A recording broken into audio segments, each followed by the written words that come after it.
I know I can put a poll up on here. Yes.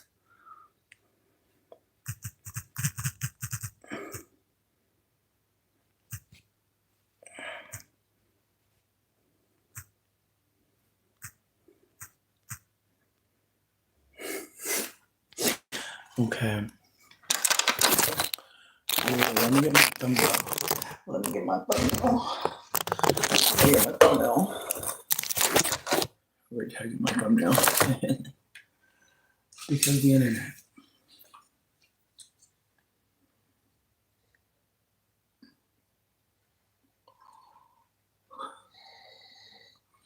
Again, this is why we don't have sponsors. This is why we're not getting sponsorships. Again, I just want to get my thumbnail. That's it. Just want to get my thumbnail. So yeah, I'm basically, bitch, what? You gotta go back to work? Boo!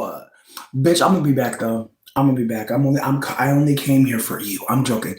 But you know I come here for you, bitch. You know I fuck with you the most. I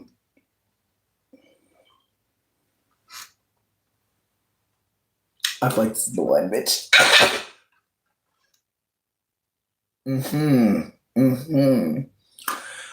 But yeah, no, I'm basically trying to get people to control my behavior. What should I do? Should I eat ice cream or take mushrooms? Tell me. Basically, this is mushroom lemonade and raspberry sorbet. I know, bitch. I be making little sorbets, bitch. Bitch. I'm a scientist. Anyways, but yeah, so I made some mushroom ice cubes. I feel like I'm gonna take that big crazy one. And if I remember correctly, this is penis envy, so it's a pretty strong one. Bitch, I appreciate you for saying that. I've been watching my lives and been dying laughing, bitch, at some of the shit that I've said to y'all.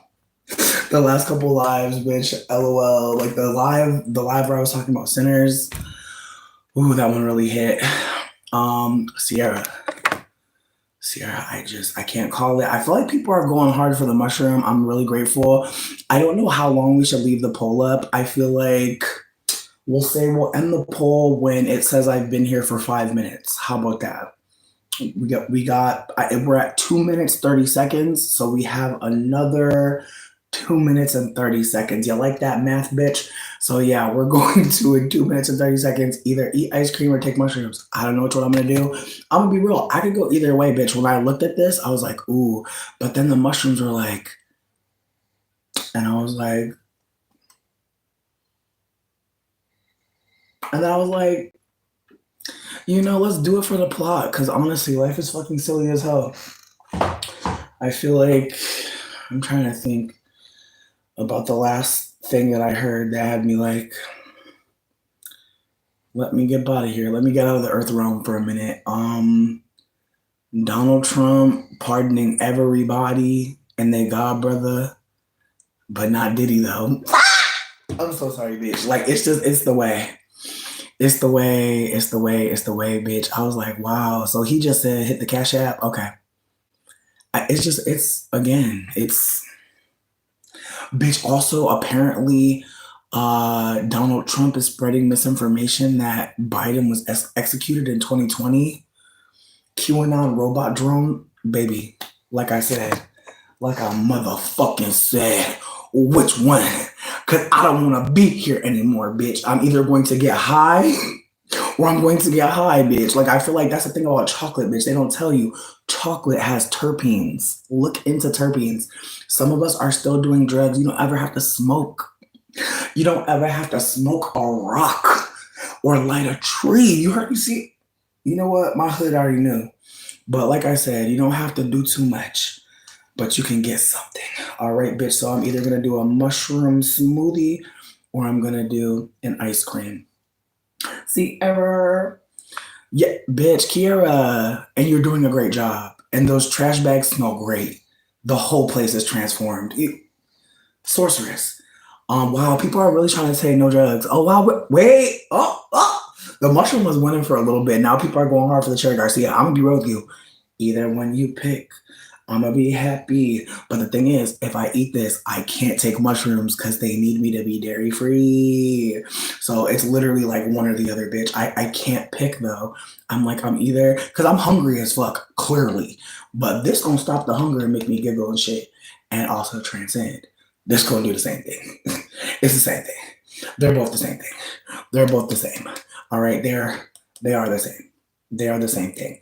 But this one is gonna take me to space probably. I'm crying at that man calling me Nadine, bitch. I used to know a Nadine. I just feel like that's such a name, Nadine. I don't hate it.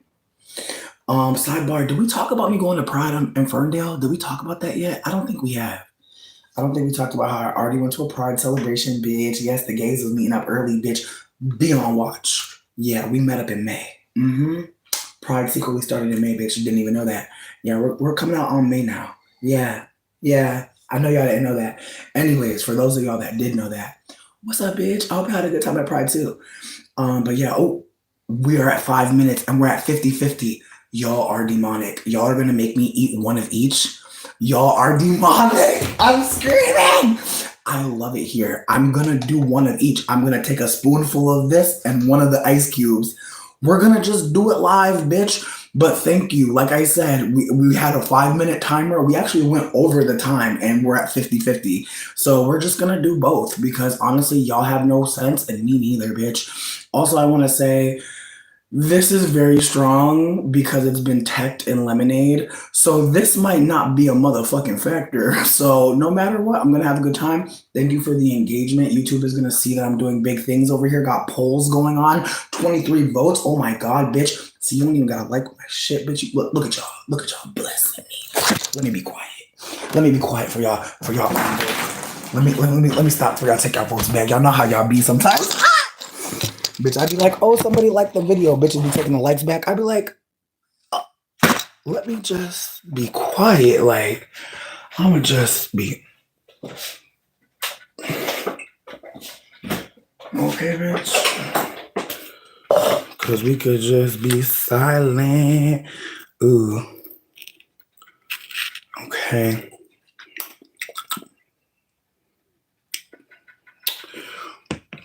Bitch, it's the way I want to. But I'm gonna chill out. We're gonna do a 50-50.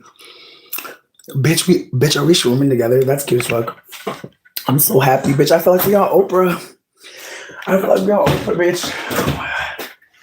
Oh my, what do I want to mix this with though? Because that ice cube is very strong. Not pretend I'm a sim. Bitch, honestly, I have not played Sims in so long. Explicit, you are so sweet. This braid out really came together so quickly, and then I took it down dry, which is really crazy. I shouldn't have did that shit, but sometimes I can't wait to put nothing on my hands but the water from this ice cream container, the coldness of my hand. Look at that. New technique. I'm goofy. Anyways, let's see. Ooh. All right, this is like lemons and blackberries and a hot pepper. It's a little bit of a hot pepper, not too much. Just a little bit.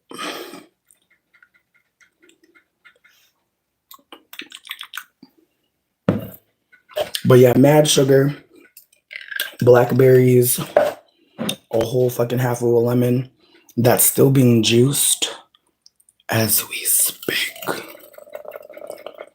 But yeah, the hot pepper is kind of dissipated at this point. But you could put a little piece of a hot pepper in your syrups. Suggest, friend.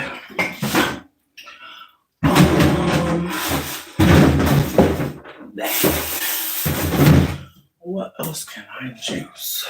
Ooh. Yes. I don't know about y'all, but these fucking pastes are amazing. I'm obsessed. And see, that's the thing. Like, if you buy berries, you already know a lot of them are soft as fuck. And so if your berries are soft, but they're not rotten, they're soft, put them, like, muddle them in some sugar and then throw more sugar on top of it. Trust me. It's a way to make it last, because sometimes you buy berries and you don't even get to eat them, and that shit feels demonic to me. It feels extremely demonic. So, but yeah, so far we got some syrup in there, the ice cubes, some ginger, and I'm going to just let that kind of kick it in there for a second. I got some hot water going, but I don't know if I want to do all that. I feel like I might just let it Let it just bloom. I feel like I might just add some water and go. Ooh, rum raisin good as fuck. Yes. Yes. And also, if you have bread pudding, rum raisin ice cream on bread pudding, bitch. Ooh. Ooh. Delish. Low key, I want to learn how to make bread pudding. I tried it the other day, but I don't think it worked out. I couldn't bring myself to work with it. But I used to know this older lady who used to make bread pudding.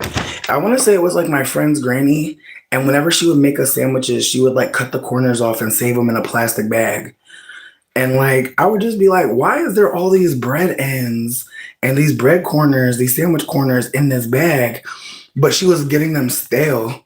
And then she would make a bread pudding out of it. And that shit was so fucking good. Holy fuck. It's one of those things where it's like, sometimes I think about older people that I saw. And I'm like, man, they really knew how to live. I love Dane so much, but he's in a snoring phase right now. I tried to help, bitch. I tried. You said bread pudding is everything. Yes. What up, Omari? Hope you're doing well. Meryl Streep, I'm excited to see you too. Sidebar, I went to Pride and I did not talk about it here, so I'm excited that y'all are all here because I feel like that's something we could do. Also, I put the ice cream away because I feel like Lowest of Keys, I'm going to need that to get back home because like, I feel like this, I forgot how much plant matter was in this one. So, okay. Here we go. This is that fucking delicious though. Like, it's fucking good as hell. Like, honestly, it actually works out really good. Like, the perfect amount of water, perfect amount of syrup. Like, wow. Wow. Like, I almost want to sip on it, but I'm a sim. Penis envy. Oh, yeah. It's really fucking good, but I'm trying to like, you know, I'm a sim. I'm supposed to get the work done. I'm dead. I feel like every time I drink it, I keep making the same face like a fucking sim. I'm like,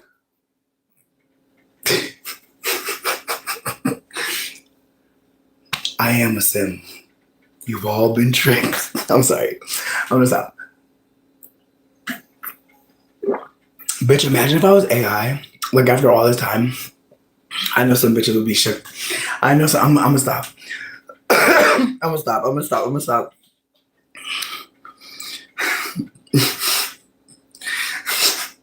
I'm sorry. I can't stop thinking about it, and I just want to be like, made by Bank of America.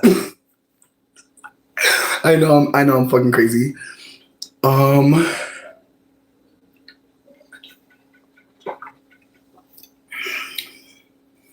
messy.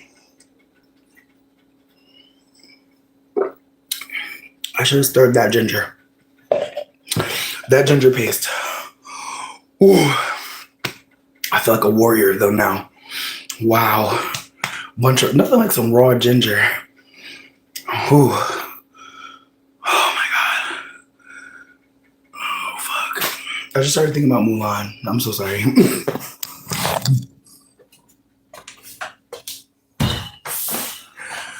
You know, my hands smell mad good. Also, I'm clearly very high. Also, this poll is over, and people chose the mushroom over the ice cream, which is really cute. And I appreciate that. Thank you so much for helping me heal myself. I am really excited. I have no idea what to expect. I'm in a really good fucking mood.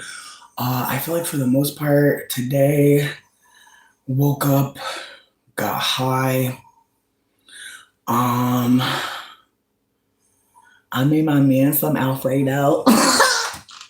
And honestly, bitch, I'm gonna be real. Like, I feel like it's a fine line when you make Alfredo.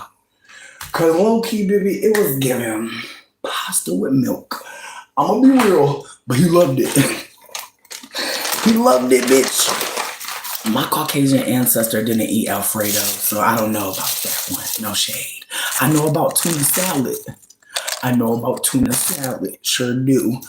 But I feel like I don't know. Do y'all be putting egg in y'all tuna salad? I feel like it's the best with the egg, but some people really don't do no egg, and I be like, what the fuck? Like, I'm just like, what is in there, man? Like, I don't know about you. You said that as long as the Alfredo has enough pepper. I mean, it did. I peppered the shit out of it, and I added some allspice, and I added a fucking egg yolk. I just feel like I really did it, but again, I feel like I added a little bit too much cream cheese. But we had cream cheese, and I feel like the way the bagel that he brought, like low key, bitch. I don't want to talk too much about my man business or a place of employment, but the redacteds are redacted. Sometimes they are so fucking redacted. Like, oh my fucking God, bitch, I bit into it and was like, what the fucking redacted? And again, I don't want to do too much because he is very grateful to be employed. Absolutely. Thank you, Bank of America. But with that being said, sometimes the redacted is so motherfucking redacted. I can't even believe that they be giving this shit the fuck away because I know if a rat would have seen it, a rat would have been like redacted, redacted, redacted, redacted. Ooh, bitch. I know if some bug would have seen it, it would have been like redacted, redacted, redacted. It would have went to other bugs and been like redacted, redacted, redacted, redacted. So again, I just feel like I can't really say more, but ooh, chunky tuna. I love that we are having a tuna chat right now. Listen, I can't say everything I want to say these days. I am trying to get a sponsorship. I'm really not trying to get a sponsorship. I'm trying to be funny. But yeah, I don't, again, bitch, you really never know. Like, again, like one thing that I forgot is that, like, when that dude tried to kill me, somebody reached out to me and was like, just so you know, there's a picture of your bathroom door on Lipstick Alley. And I'm like, not these bitches are clocking down to the death, motherfucker, not down to the death. That's crazy. Like, it's just like, babes, like, don't y'all think y'all should take a break at that point? Like, maybe it's time to take a break. Like, I was just like, whoa. So, like, there's moments where, like, I share stuff and I'm just like, like, again, like, sometimes I say things because I know they're going to update my thread and be, sharing that information. I say a lot of things, bitch. Sometimes I don't even remember what the fuck I be saying. Sometimes I watch shit that I said and I'm like, wow, I really said that. And then it'd be wilder when I don't pay attention to the fact that I've already learned this lesson and I've already talked about it. That's a game changer. But on this live today, I just wanted to have some good, clean fun and let people control me. So that's what I wanted to do. Bitch, how you think? How you think is people that watch the fucking lives and be talking about me to that degree. Like, don't get me wrong. I appreciate conversation about me. A motherfucker trying to kill me and evidence of like what happened, like that just felt kind of like there's just something that like, I don't know, girl. I don't be on that side of the YouTube, but there's something true crime about that for me. I could be wrong. But there was just something so true crime about it. Cause like, what if I actually ended up fucking dead, bitch? Like very soon after. Like, girl, like again, I just feel like I feel like I don't know what I think. Like it's not like it's like the coroner's gonna go to Lipstick Alley, bitch. Like I'm fucking screaming. I'm sorry, bitch. I'm high. That's the thing. Like I was screaming hearing that because I was just like, really? All right, babe. Babe, what up, Shannon? I hope you're doing well. Again, I am not that pressed. I just want to say, like, shit be having me dead sometimes because, like, I'll say something and then somebody will try to report back to me and I'll be like, I don't need to know. It's okay. It's all right. I'm okay. But again, I feel like when you're online, there becomes a moment where, like, people are like, let's go talk about this person together elsewhere publicly, and it's like in ways it's like that's very helpful. So that's why it's like it's like it's helpful, it's helpful. So I want to be candid that like I'm never like, oh, don't talk about me. Like I feel I'm so sorry. Like I feel like whenever people be like online, like don't speak on me, it's like then go outside and go like you could just go outside and like turn off the camera. I don't know. I don't know. I don't know. There's just moments where I'm just like, you could leave. You could go. You know what I mean? But then at the same time, I feel like if you do consent to people, if you talk about people, like I feel like that's another thing too. Like I was watching Chrissy's videos. I don't know if anybody follows Chrissy, but she's a deep dark skinned woman who makes a lot of content for Black women, and sometimes her content does overlap with things I talk about. And so I'll go over there and see what she's talking about because there are times where I really appreciate her, and then there's times like where I'm going to talk about where I'm just like, babe, like she was talking about like people's like nose jobs, like because people are really talking about Glorilla. I'm gonna be real right now. I don't want to talk about Glorilla's nose job very much. I just want to say that like when people get body mods done, let's respect the fact that that is what they chose, and let's move on. If we don't have anything kind to say, let's move on. I'm not saying that folks can't talk about like people, changing their noses to look certain races. I'm not saying that. I'm saying, like, let's not antagonize the person who is letting us know through actions this was a desire. That's all I'm trying to say. With that also being said, the content that Chrissy made was basically her talking about people getting their body mods, and it was awkward because it's like, Chrissy, you don't show yourself. There's certain conversations that you can't really be having. Like a lot of plus size girlies in the fat space are losing weight.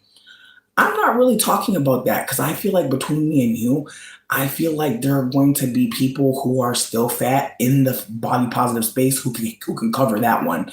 I ain't over there no more. I feel like I saw what I saw.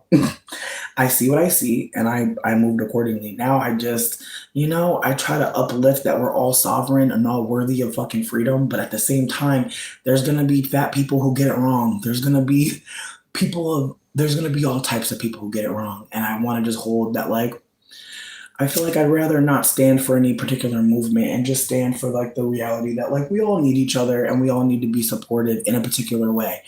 I know that like not everyone is going to hear that and like be called to do any fucking thing, and that's great. I think for some people they really need to do less. I think there are a lot of Black folks who know that, and so again, I think that speaking to specifically people who are looking like me, hi, we are unfortunately up. And so there's going to be a lot of uncomfortable conversations we're going to have with white people.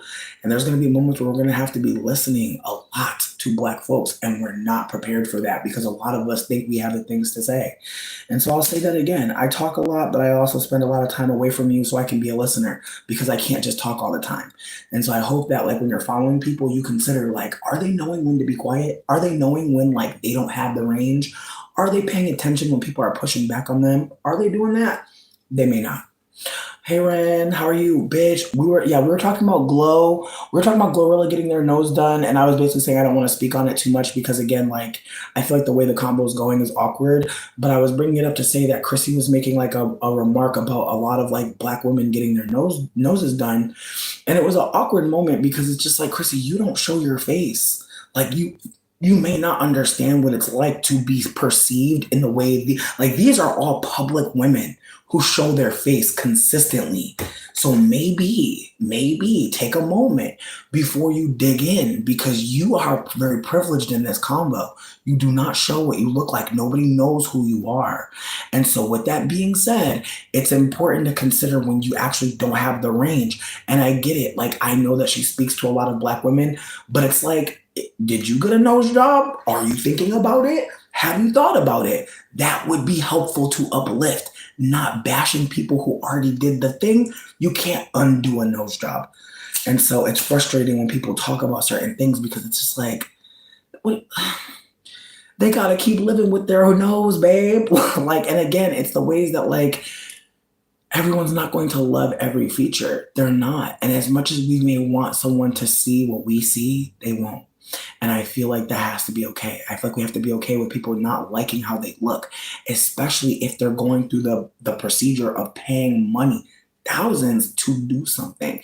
I just want us to consider that people might not be in the space to hear you, but I feel like consider listening to them. Not really.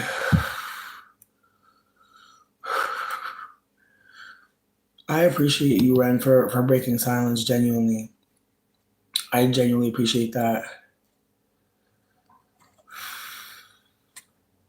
Omari, I don't know what a collab would look like, but please hit me up on a DM. But no, Ren, feel free to share more if you'd like to. But again, I don't want to talk. That's why I said I don't want to talk too much about Glorilla's nose job because I have never felt no type of way about my nose. Never wanted a nose job. Don't know what it's like to be bullied about my nose. Don't have that experience. So I really have nothing to offer other than I hope that people leave her the fuck alone. And I feel like other people can understand that like there's probably something that you might do to enhance yourself.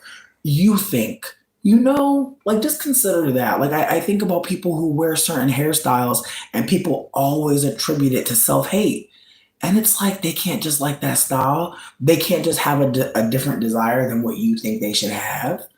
And again, it reveals that some people really don't believe Black people are free. They believe Black people are free until they do something that someone can say no to. And again, there's so much punishment being offered to Black people. And so I don't want to be on the side of things where I'm like, yeah, the punishment. Let's talk about the punishment. No, I want to talk about the punished. Because if we talk about who's being punished, then we can focus on applying love to the situation. And folks don't realize, but loving people is acknowledging that they are already hurt. They don't need to be hurt anymore. That's what loving is. That's what loving is. It's acknowledging the pain that's already happened and moving like we don't want to do it again. And asking questions on how we can not do that again, how we can do different things, how we can prepare for pain in the future, how we can break silence now.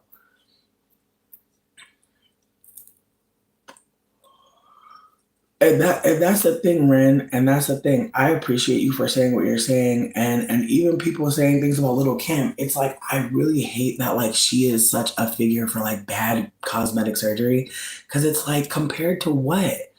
Like I'm not. I'm so sorry, but I'm gonna say a lot of white bitches be looking redacted, and people do not motherfucking say nothing. And when they do say something, by the time they say something, it's redacted. It's redacted. And so, with that being said, it's awkward because it's like, we're noticing that a lot of people are getting work, many people, but it's the way that some folks are surprised when some folks don't love something that people are not celebrating.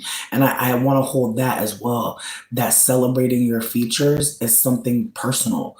If you don't feel like you like this or that feature, I hope that you're able to, do what you need to affirm yourself. I don't think punishing you or browbeating you or trying to make you think that you're wrong for something that you've internalized maybe through bullying, shame. There's so many things said about people that when they grow up and they can do something about it, they do. And I think about, when I was finally free from my family, how much I wanted to lose weight. Oh my God, bitch. Like sometimes I find my weight loss blog and I read it and I just get so fucking humbled by the reality that like there's always a version of ourselves that we think we should be investing in, and like the ways that like I was like low key like getting obsessed with the Livestrong website. Like I feel for anyone who got caught up with that, but I would be like tracking how much water I drank, tracking how many calories I burned. I would be walking like miles so that I could come home and binge eat, bitch. Like it was funny as hell, but I literally was like, okay, if I walk 3 miles, I can eat this whole pizza. It was fucking insane. And again, it's the ways that like what kind of eating disorders are being created on websites like that. We don't talk about that, do we? Until the girlie is damn near dead. And so with that being said, I want to talk about how we might punish ourselves so that we can be loved, we can be treated good. And oh no, people saw the work. Oh no, people remember you were fat. Oh no, people still hate you. Like again, I just want to hold that like there's so many moments where that femme person was like, maybe this will change how people think about me. Maybe this will change how I think about me. And it's so internal. And then they go outside and someone's like, you did something. You tried to be beautiful. You tried to be beautiful. You tried for something. It's so wild. It's wild. And I see so many people that get to alter themselves and ain't nobody saying a damn thing. And it's just like, wow, so you have emotional intelligence. when it comes to this person who looks redacted and sliding off redacted, and the way that the redacted is just redacting, and then the redaction of the redactination, baby. I can only use redacted so many times, babe, but I'm just saying, like, it's the ways that, like, so many white people are allowed to come out looking like no words, just face. No words, just face. And what's the critique? Do we care? And again, it's the ways that people feign care. Oh no, your black feature that you didn't love, that we didn't love, that we did not love, we did not celebrate. Again, it's the way that people celebrated Glorilla in this way that I feel like boiled her down. And I don't think people think about that aspect of blackness. And I feel like that might be a good place to fucking stop with this convo, because again, this might be like a fourth wall moment, but there are people who hear someone say certain things and they may think that black person wants to hear that.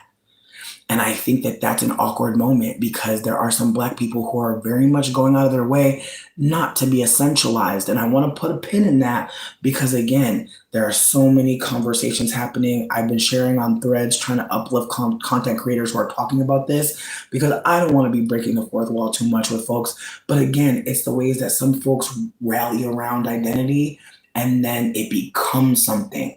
And once it becomes something, it can be really hard to dismantle what you don't like about what it's become. And it can become a conversation. And I feel like this is attached to the Money Long thing as well.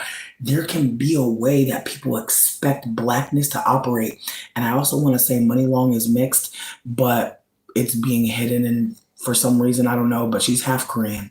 And so I'm putting it out here that she is a brown skinned mixed person who, again, lashed out at black women, and the content creator Chrissy just shared a video where she's trying to, like, and I appreciate her content because it gives so much insight to like how much harm mixed people can be doing, and then there are black folks doing all this extra labor to try to and again, it's the ways that like Money Long is a whole mixed person who is lashing out towards black women, who is failing to realize Brazil has many black people.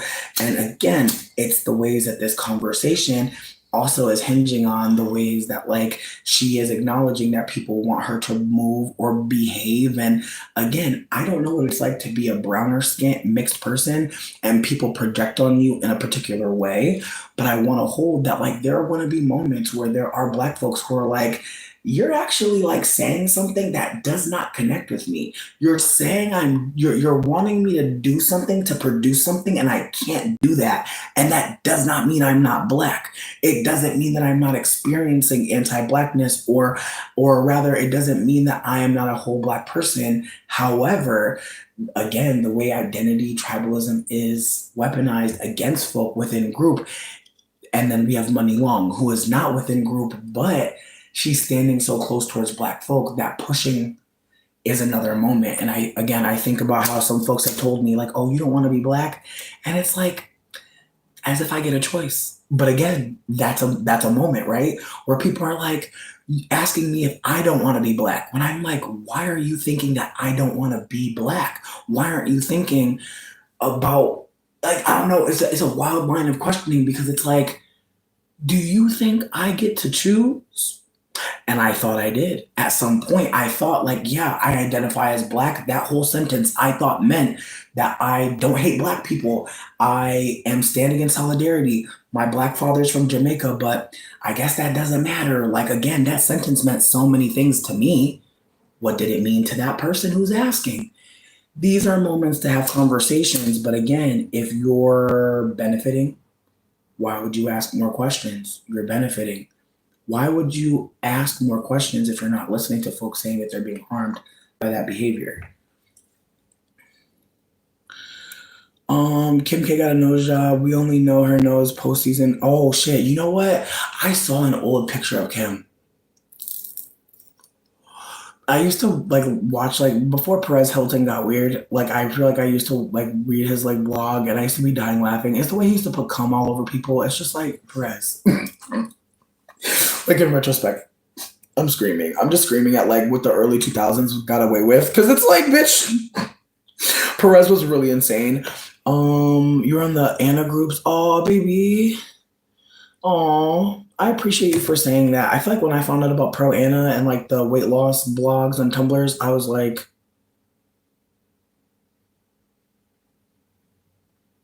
and I don't know, it was wild. Like the thin blogs, the pale blogs. I don't know. I feel like that part of that made me want to like post more and be a fatter bitch online because it's just like, wow, like the skinny girls, the girls that are like have an eating disorder but are comfortable. And it's awkward because it's like that's it. There's also this idea that like fat people never don't have eating disorders or that our eating disorder is overeating and not perhaps like, again, like there's so many fat people who undereat and like they drink a lot of drinks, they might binge, but they're still not hitting their caloric goals. And it sucks because again, we're in a food shortage. And I know there's so many fat people who are like, yeah, I'm gonna thug it out, eat some candy, eat some cake. Like again, it's the way that like when you're fat, you can eat a lot of junk food, and like I just feel like at my age of 30 something, I realized that like you can eat a lot of shit and it doesn't equal like you're full. And so like now I'm really considering like the caloric density, the fat, the protein ratio. Like it's just like when money is tight, you get more strategic about like how you're eating so you can be full. Um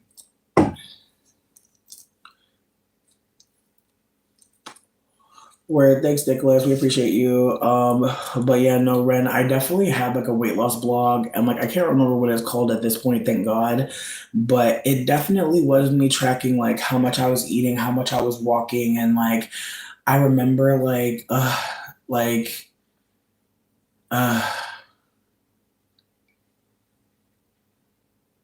I remember like when I got out of the car when I went to college, I told my friend, like I stood back and I told my friend, like, look at me. I was like, look at me right now. And it was so fucking crazy because like in my mind, I was like trying to like tell her without telling her, like, I'm never gonna be fat again. I hate to tell y'all that, but I have to tell y'all that because again, this is my story. I'm telling my story. This is a whole long, this is a series. I feel like we're on like at least season 25. No cliffhangers, but honestly, your bitch survived. There was a mid-season jump, but you know what? I think we handled it well. Undereat caused, yeah, metabolic damage. Exactly, exactly, exactly. Meryl Streep. It's the way like poverty will really have you like remembering like, oh, I've stashed something in the deep freezer that I'm gonna thaw out and like that's gonna be my meal for 3 days. Like again, like the poverty is really wild because you really have to plan out. And that's the thing I was saying to a friend. I was like, if my needs aren't getting met today, I don't give a fuck what happens tomorrow. But the thing about being poor is you have to operate like tomorrow's definitely fucking coming. Like that's the thing about poverty. You can't operate like who gives a fuck about tomorrow. Bitch, if you don't pay the bill today, tomorrow could be really fucking terrible. Tomorrow could be worse. And again, it's the ways that like we don't operate like that. We don't. And some of us don't think we can. So I'm also holding that. I appreciate y'all so much. What up, CeeLo? I hope you're doing well. Again, like there's just so many moments where I'm like surprised at the price of things. Like I got that Ben and Jerry's for $2.50. I know that sounds like a lie, but I swear to God, they did a buy one get one because I feel like people aren't buying ice cream anymore. Which is like I think a moment like when ice cream sales are down, like that's how you can tell like how bad the economy is. Like it's a weird metric, you know. America's insane, but basically the less ice cream being bought is like a problem. Like they're like, oh no, and it's funny because it's like ice cream is something that you eat because you know it's just there. And I think about leisure. I think about how there's certain things that just remind you that you can take a moment and just savor on this tasty little treat. And there's no prep involved. You just gotta get a spoon. Fuck, you don't even need a spoon half the time. You just push the shit up. That's just me though. That's just me. But anyways, but you can do a lot of things like when you are not distressed, but it's the way that ice cream feels like a luxury to many people. I know, bitch. I feel like a lot of people are doing that. My thoughts on Black women gathering money long. I feel like between me and you, I liked Chrissy's video, and I liked it on. I don't know if y'all see my liked videos on YouTube, but I'm gonna share it in a community post because again, I feel like I appreciated her video, but there was a moment where she was like relaying that someone told her Money Long was mixed. And it was an awkward moment because it felt like in that moment she wasn't sure, which is like, sweetie, you should figure that out before you made this video because the video should not be made the way that you made it personally. Because if she's not a black woman, which she isn't, this isn't in group fighting. This is an outsider who has been held by black women clearly, has been uplifted by black women clearly, and who is disrespecting black women. All of those things can be true. She can be benefiting from black women, be mistaken for a black woman, not be one, and be quite disrespectful. Now, there were some black women who were saying things towards her that some, like Chrissy acknowledged one video. I haven't seen all of them. I'm gonna watch I want to say there's a person named Destiny Ute, and she is another person on like the continent of Africa who is like gathering Black American conversation and sharing intelligence. And I appreciate the way that they gather content. Like at first, I was kind of like, but I know that sometimes these combos are moving so fast. I know she's monetizing. I know she's getting money. There's moments where I want to interject and be like, have you ever considered, like maybe starting a fund for like Black Americans that you've benefited from and like maybe, punching back into their wallets perhaps. Like there's moments where I want to ask those questions, but it's like, I don't know how to broach that. I don't know her. And so there's a moment where I'm like, do I try to build a relationship with her to ask her that? And there's a moment where I'm like, well, I don't want to just build a relationship for that, obviously. But I'm like, damn, but if that's my intention, should I just say it versus trying to build a relationship? Does that matter? I really wonder. So that's what I'm sitting on. Money Long is half black, half Korean. And I found this out very quickly online. And she actually recently got work done to look more exotical. And like, again, I think it matters because like before she got work done, she absolutely looked more unambiguous. And so now that she's gone out of her way to get work done to look more, she said, like, as some folks say that she's looking like a whole Blasian, and it's awkward because she is Blasian. But again, it's the ways that like people have an idea of what Blasian looks like, don't they? And again, it rests in anti-blackness. It is not about like Money Long changing her features. I'm gonna be candid with you. There's moments where like y'all saw me wearing a fucking OD long blonde lace front and people treated me way fucking better. It's the truth. And so there's moments where I'm like, I understand why you would change how you look. Granted, I didn't get a nose job. I didn't get, I didn't take glutathione pills to lighten my complexion. I didn't need to do those things, or I didn't think I needed to do those things to get to beauty. There's another moment where you have to consider that like some folks think, okay, I have this. What can I do to make it pop? What can I do to make it pop? Like again, it's the ways that like I found contact lenses and a lace front. People were exotifying me and it felt great, but then it didn't because there were moments where I realized if I take this wig off,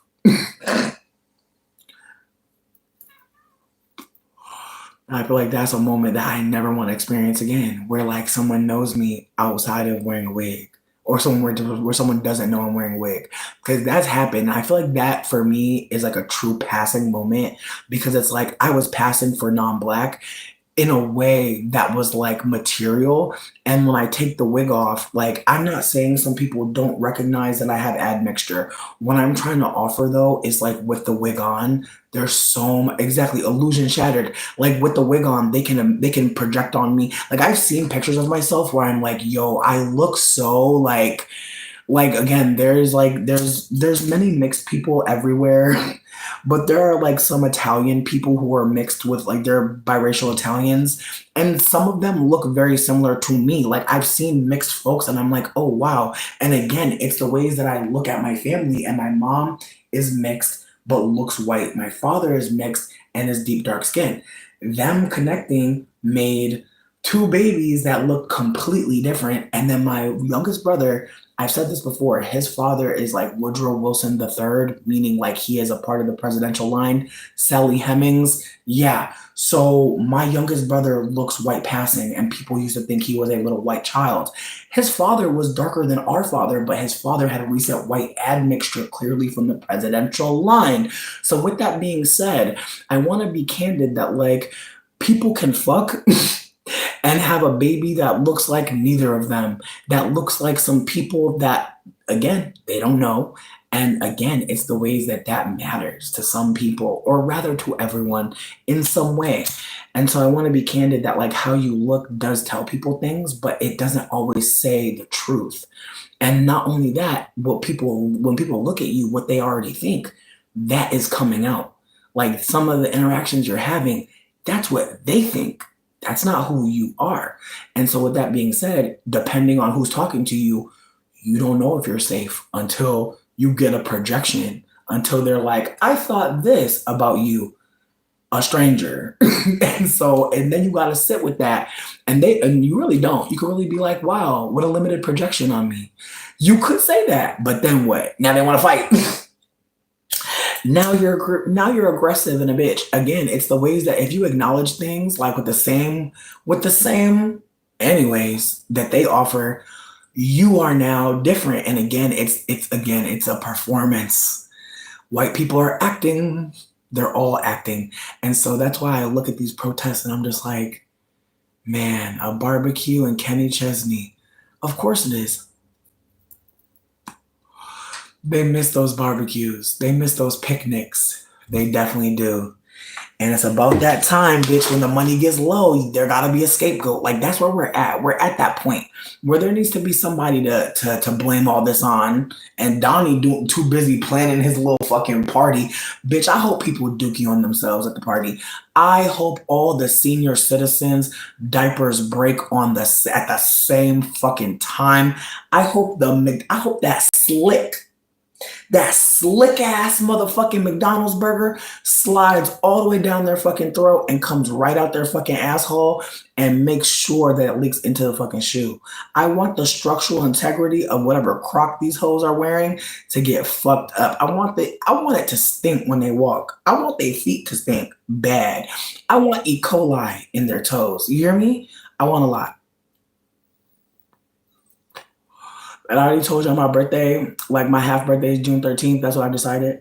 So low-key, I'm a fake Gemini. And I feel like I'm going to get what I want. There's just something about Gemini energy. It just feels so hocus pocus, bitch, don't it? For Geminis, why y'all season like this? Why is y'all season like this? Like, sweetie, the conviction I have. My God, the Gemini, like, it's almost like I understand why y'all be lying. Like, I understand why y'all be playing with people because it's like you can say anything during this season, bitch. I swear to God, Gemini season most dangerous season because you can really say a lot. It just got a vibe to it, don't it? It's just kind of like, Again, I'm gonna stop. The McDonald's sandwiches are slick as fuck, bitch. They are the slickest. And that's the thing too. It's like meeting new people when you're not white, but especially when you're a black person. They already think something about you and you just gotta wait. That's the worst part about it, is waiting for them to be like, Matthew, you better come through because I feel like y'all are very convenient. I feel like Gemini very convenient energy. It's like whatever, I'm gonna say whatever makes sense for the moment. And if it don't make sense for the moment, I might run. Like, I might hide out, you know what I mean, with the people that, they already know I be lying. Like Lois some keys, bitch. I feel like that's why Gemini circle is so fucking small, bitch. Like I swear. Cause only a couple people gonna be able to handle that shit. I swear to God, only a few people can handle that. I feel like every Gemini I meet, like they low-key diabolical, like no tea. Like I don't know, maybe it was the Geminis I met, but every Gemini I met, like for real, we was like in each other's company. I'm just like, baby, I could see you running a laboratory. Very Dexter and Mandark at the same time, bitch. Dandark. Maxter. Very Maxter vibes, bitch. Like, I don't know who didn't get them a chemistry set when they was younger so they could do scientific experiments, but they're doing them now. Like that's the thing about Gemini is like I don't know who denied them the ability to like play with blocks and play with like a chemistry set and just blow stuff up. You know the potato bomb. Like I don't know who didn't let them put some Alka-Seltzer and some water. I don't know, but now I just feel like they doing experiments. Like every time they post about Trump, I'm just like, girl, again, babe. Like, ugh. It's like they said the tariffs are back on, they're back off, they're back on. It's like, baby, you don't see what he's doing? He's showing y'all with the stock market. He can make shit shake. Like he's showing the people that he worked for, look what I can do. And it's funny as hell to me. It's like at this point, it's funny. At this point, it's very funny because it's just like, okay, so we got a fool. He's a fool. And I feel like that's the only reason why I'm not even smoking crack. You know what I mean? That's why I'm not on crack yet. I feel like I'm not going to smoke crack just yet because I just have a sneaking suspicion that his ass finna die. And I know some people don't like to wish death on people. That's okay. I'll do it for you. I wish arterial plaque upon this man. Absolutely do. I wish a random pile of space dookie from, yes, he is a Gemini, a random pile of space dookie to just pop up on him at the right time, like right where his back and his hip meet, just so that it stops him truly. I do want that, and that's okay. And I'm okay with that. And bitch, if that's the last thing I get to say, I'm cool. I'm cool. I'm gonna be so fucking for real, bitch. Like I think about what freedom is in captivity, and it's the way that you be in your own mind knowing you can't say shit. That's the part for me, is like knowing if you say certain things, you're on a list, knowing if you do certain things.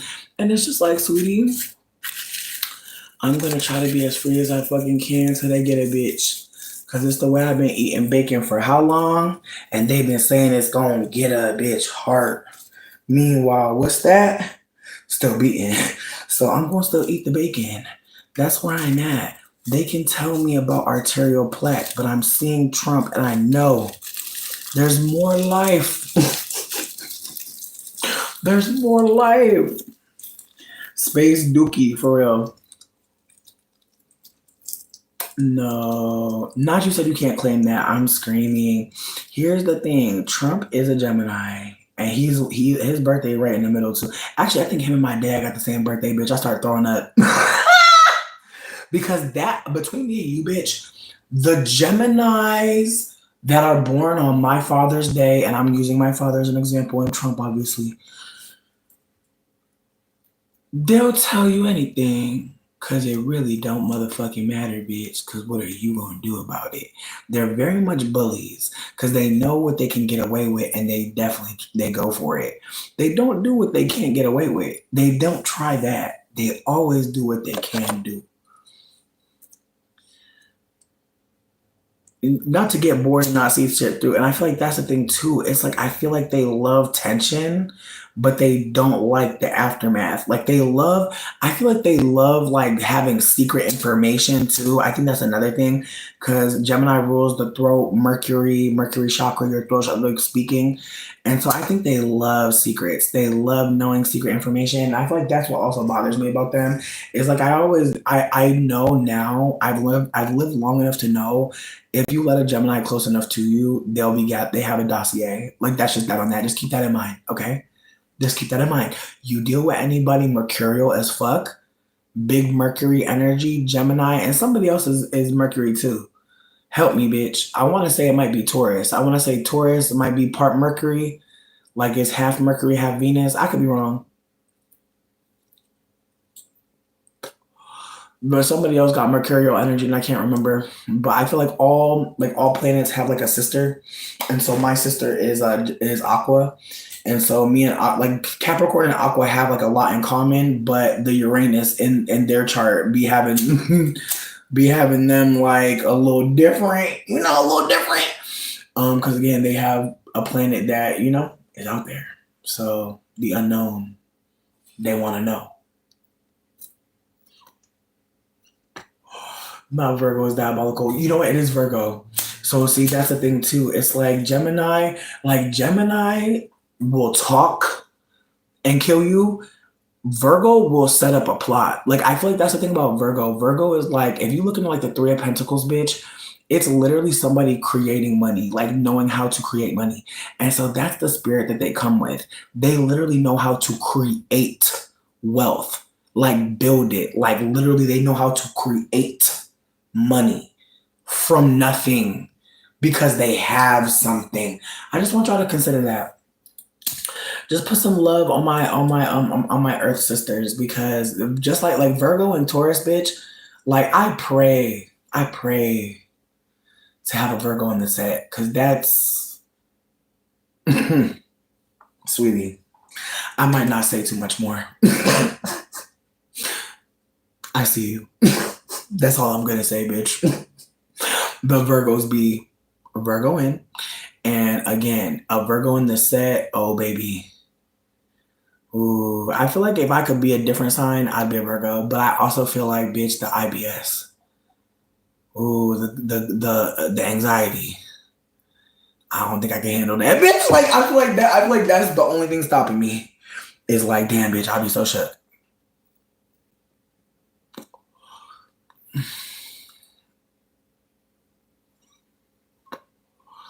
Listen, my man got a Venus in Virgo, and I swear to God, I'm so grateful. Like he know how to grocery shop. I feel like that's one of the sexiest things about my partner is like he really know how to find a deal in the grocery store.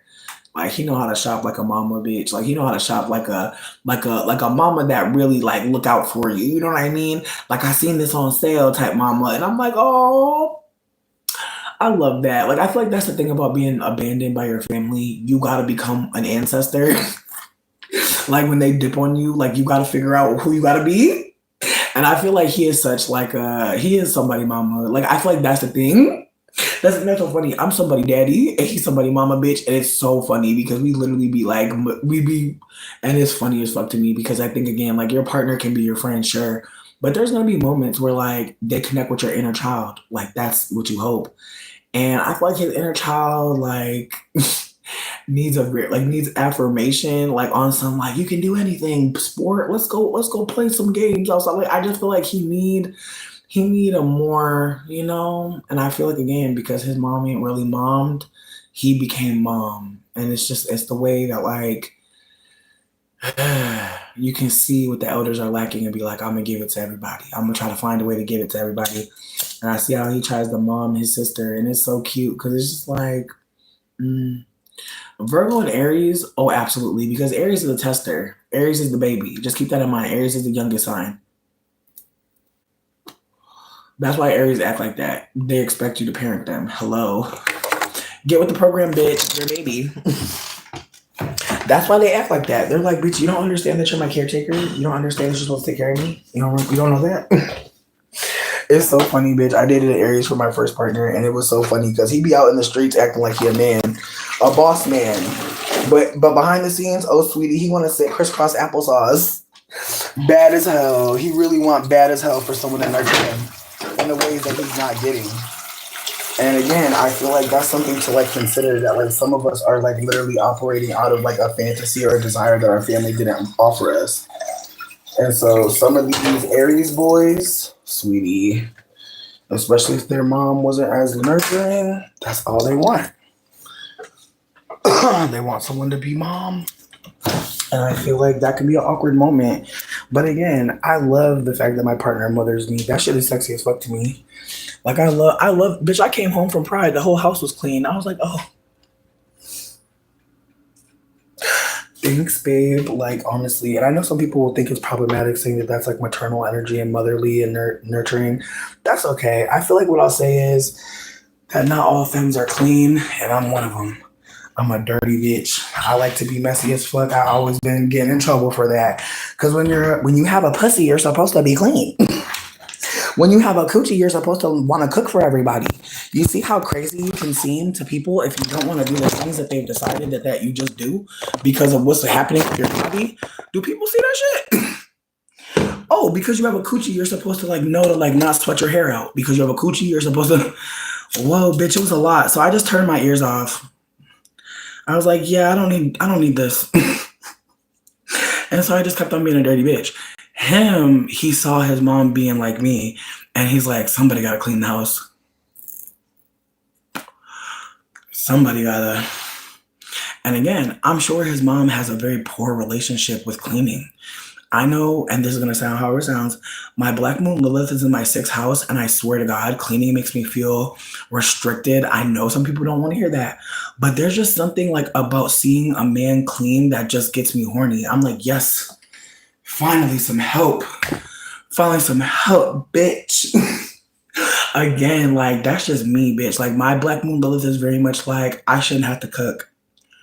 If you hungry, order some food. Like your Black Moon Lilith, look into it. If you don't know what that is, go to CHANI app, Shani app. Her app is cute. I think she's a free trial. It's worth it, but I'm not paying for it because, baby, it's not that deep to me. I feel like I do a lot of research on my own. But if you like the app, feel free to support her. I feel like for the most part, she's giving a lot of freebies away from what I noticed, but I think like what I appreciate about the app the most is it gives you like transits, like it gives you more information. I think that's why it's worthy to me. Um, exactly. Exactly. Like, bitch, there's just something about a man like cooking some fucking breakfast and just taking care of it. There's something about a man coming home with groceries and you didn't have to write a fucking list, bitch. Cause fuck that. Bitch, you see what the fuck we need? Get the food. I'm tired. Ew. Like, I'm sorry. Like, I feel like, again, like that's, and I feel like I've been judged for that. Like, there are so many women who are like, girl, and it's like, fuck that. Like, if I'm gonna be with a man, like, he could at least, like, get the ham, get the butter. Fuck, like again, I already know I'm gonna cook the food good as fuck. Get the shit, prep the shit. What the fuck? Again, I've seen my mom do a lot on her own, and she was angry all the time. I refuse, bitch. Mm-mm-mm. And in retrospect, it's like I really wonder where my mom Black Moon Lilith was in. I really wonder in retrospect because she was very clean. She was very clean. The way she would try to boil everybody with fucking peroxide, I swear to God, like my mom was good for trying to put. My mom would put a cap full of bleach in our bathwater. That's how fucking clean the bitch was. She was dangerous. So I want to just put that out there. And don't get me wrong, bitch. Do I do that shit now, bitch? I'll do some Castile. The most I'll do is some peroxide, bitch. Alcohol, bleach. Mama, some of y'all don't know what it's like to have a white woman being in control of you, but I need you to know. I need you to know. Some people put bleach in their fucking baby bath water, bitch. And if it happened to you, I'm sorry, bitch. Like, it's really not okay. But bitches really think somehow a cap full of bleach is nothing. It's a lot. It's a lot. And the bitch is a nurse. And I feel like just all the nurse lore I've been reading about, it's like, it makes sense. These people are fucking crazy. Like, they be working really close with motherfucking health, but it's like, girly, who wrote the books? Who wrote the books? Like, that's where I'm at this point. That's how I know, like the way misinformation spreads, and it's just like, bitch, but who wrote the books? It's like, bitch, you want to go to the books, and it's like, who wrote them? And it's like, it's the way that like conversation with people is actually helping us the most. Like talking to each other helps us more sometimes.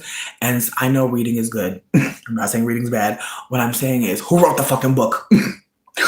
Find out who wrote the book. Find out who sponsored the book being written, bitch. That's another little fucking token for you.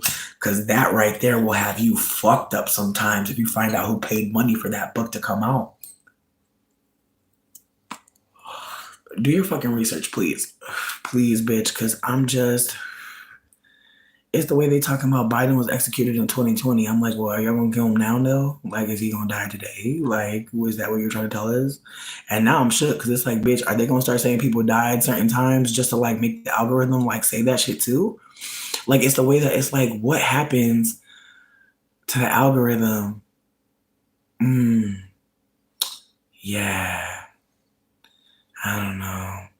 I don't know. I feel like the mushrooms, I don't want to say they're hitting me. I feel like there's no way to really know until you know. And I want to be candid. I drank that drink pretty quickly. I did. I'm looking at the floor to see if I see some visuals. No. The wood looks nice though, because they mopped. This motherfucker mopped, bitch.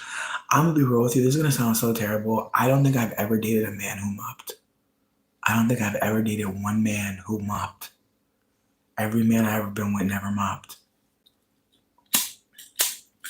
And that's the thing. Like, it's like, bitch, and it's like, who teaches boys to mop?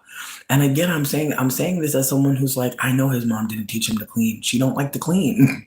And so he's cleaning because he's motivated by seeing dirt and doesn't want this place to become like what his mom's place looks like. And I get that. But again, it's the way like he had to teach himself like how to do something. I had one that vacuumed. And the one that did it, the one that vacuumed Swifford, I'm not saying he didn't attempt to clean the floor, but I'm saying out of that, no. Like, it's the way I've dated men and they were like, all right, you got it. You got the house.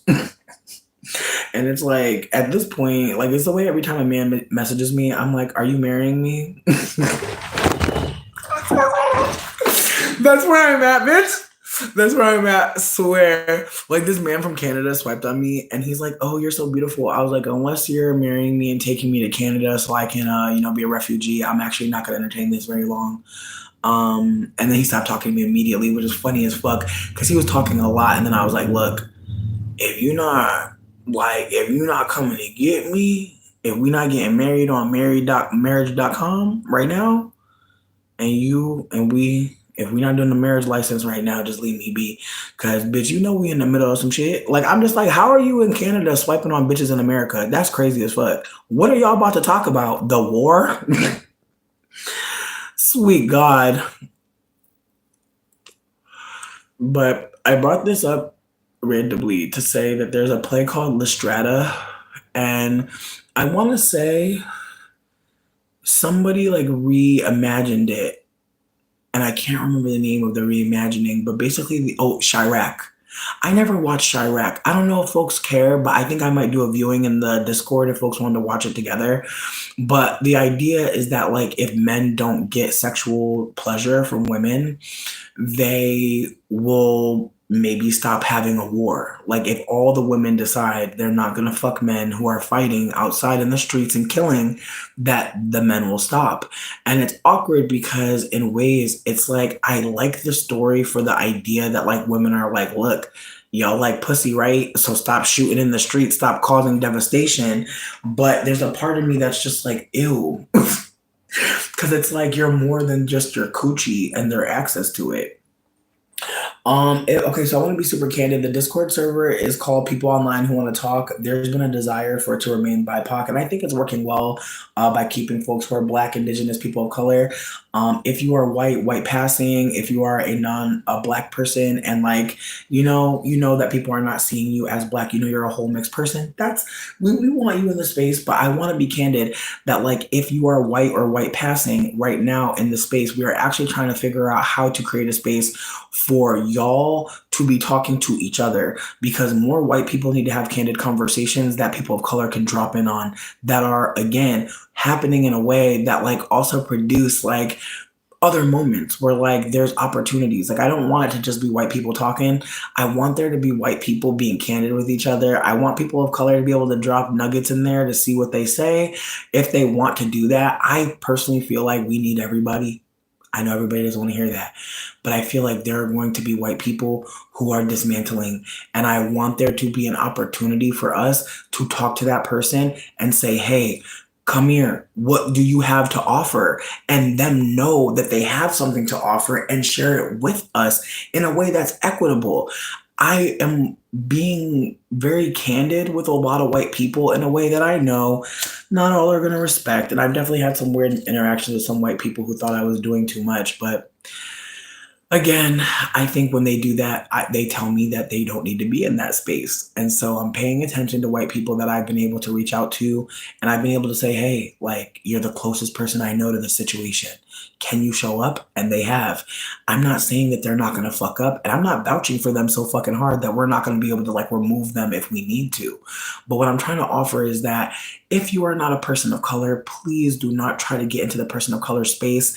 It is not for you. It is a space for people of color to just be and not be under the specter of whiteness. And again, just because you're not white doesn't mean that there's not privileges to be accounting for.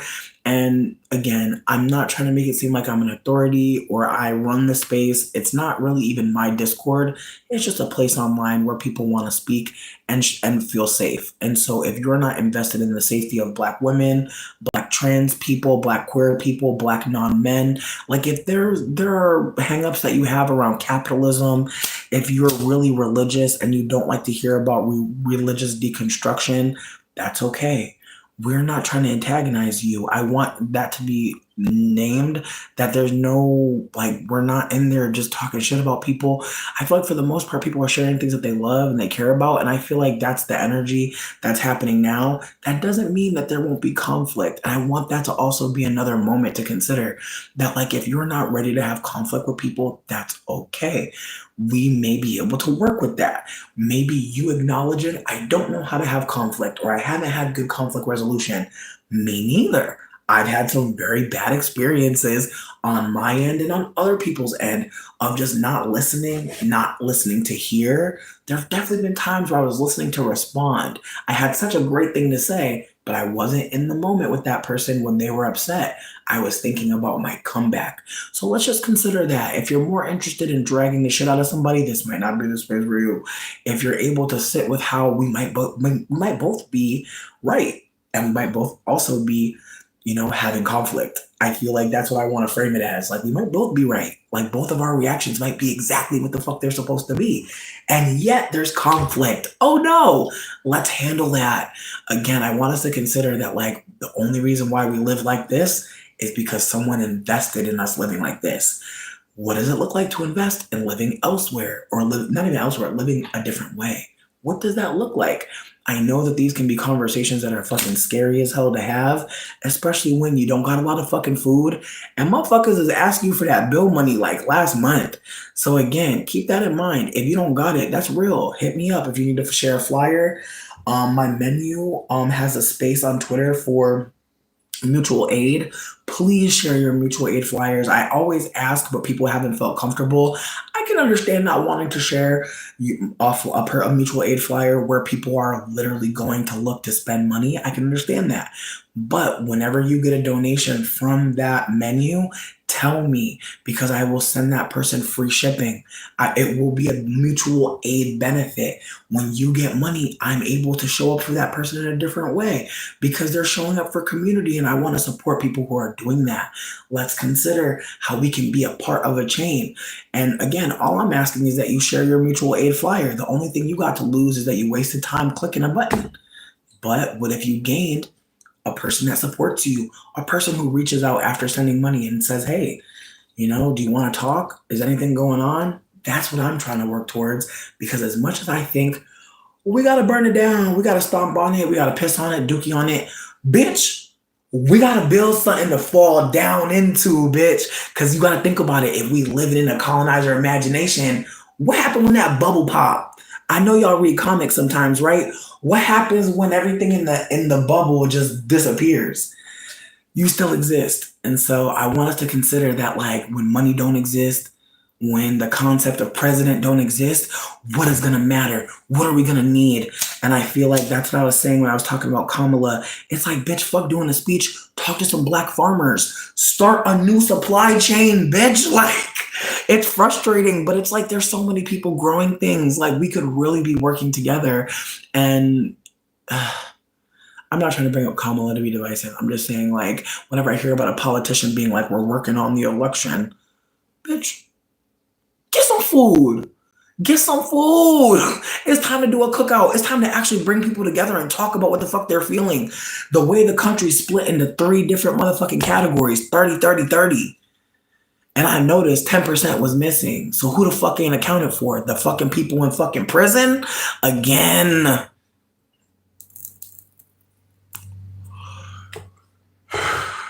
There's just so many moments. Yeah, the mushrooms are hitting me, bitch, but I feel like this strain isn't very visual. It's very chatty, though. Love that. Love that. I feel super chatty. I feel like I've been here for like an hour. I feel like I did the mushrooms like a few minutes into this. But yeah, no, I feel good as fuck in my body. Body feeling good. Body bodying. I said it was penis envy, but I'm gonna be real with you, bitch. I forgot. Oh, oh shit! It's hitting. It's hitting the wood, looking like water.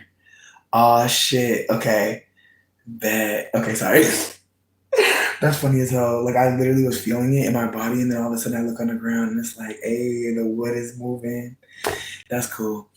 But yeah, I don't think it's much. I don't think it's penis envy though. I think it might have been some old hillbilly. I think. Yeah. No, it was the Golden Teacher. It was the Golden Teachers. It's a newbie strain, so it's not like super strong, but yeah, the visuals is visualizing. That's cute. Damn, wood is so cool to look at when you're on mushrooms because it'd be really reminding you it's water. It looks solid, but the rings in the tree. Mm.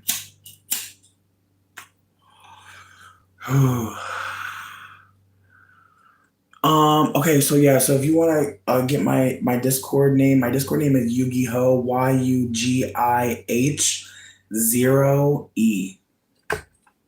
If somebody wouldn't mind writing it on the screen for someone to screenshot or just have for themselves, but that's the name. It's Yugiho, and I'll add you into the group. Like I just wanted to make sure that there's a little bit of security because at the end of the fucking day, I don't want anybody to be hurt in the space.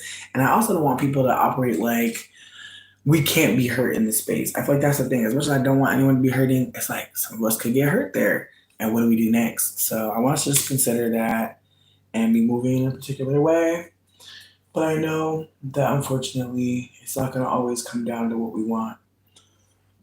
Man, this wood is fucking cool. I'm so sorry. Mushrooms is so fun. But yeah, the Golden Teacher is a newbie strain. It's actually one of those strains that like people usually get as their first trip. I'm not saying penis envy doesn't get gave a lot, but I feel like penis envy is like so strong that it's not real that like people are getting that as the first trip. I feel like if you do, I am so sorry. Genuinely, but I feel like Golden Teacher, it's just again, you feel good. I feel fucking great. My body feels great. I see evidence that like water and wood are cousins. Like it can really have you seeing some shit. And again, if you're reading a book, it might jumble the words and you might notice certain words or certain sentences. If you're outside, which I'm gonna go there soon, you may notice like the sky and the clouds operating a different way. Like you may notice the clouds looking like water, which is really cool. But yeah, no. It's very much like, oh shit, like mushrooms are real. Like it's really healing. Like I feel like it lifts up your energy. I was already in a good mood, but it lifts up your energy. Definitely does allow you to stretch and get out of such a tightness. Cause I feel like again, sitting down, being on camera, being in a rigid position, I feel like this one don't really like that. This mushroom definitely likes to move. Um, and that's why wood looks like water. The mushroom very much like, let's go. So I would chill for a second longer, but yeah, I'm definitely about to go outside. I'm so excited, bitch. I finally did laundry last week. Oh shit, I didn't tell you all about Pride. Okay, so trying to lay the scene. Me and Ren met up. We were both late, and I love that for us. We were both late as fuck to meet up for Pride. Reclaiming our time. Okay, Maxine, bitch, Maxine, water. I'm reclaiming my time. Sorry. Again. But yeah, no, we literally were late as fuck to go to Pride. They picked me up. We went to Pride. I drove on the highway along periodically time. Got to a grocery store that was kind of bougie, and they had some good ass looking wings. So we got the wings. They had pink pineapple, bitch. That pink pineapple don't owe me nothing, bitch. And they have blueberries. I want to say it was like $5 or like three for five or some shit, and or 3 for 6 or 3 for 10 or some shit like that. But I got two of them bitches because baby, they weren't about to get me. But I ended up getting I want to say all of this fruit and wings and shit, and like we were meeting up with their friends, but their friends were like kind of like we want to keep on hitting the beat, and so I told Ren like skedaddle, go hang out with your people. Like I'm gonna just hold this little spot down, and so they left the bags with me, which I was grateful for because again, when you have a bunch of shit, it looked like yeah, why don't you have this table? And so I ended up starting a little tarot booth, and it was funny because baby, woo, I sat there for so fucking long and not one person came and I was playing the music and I was like drawing. Actually, I'm gonna show you my drawing because again, like I feel like this shit was funny as hell. Like I feel like the way it all worked out was funny. But I was sitting there for so long and all these white people kept being like, I love your drawings, I love your drawings. And I was like, thank you so much. And like I was like being hella polite and shit, but none of them were stopping to like get a tarot card reading, which is fine, obviously.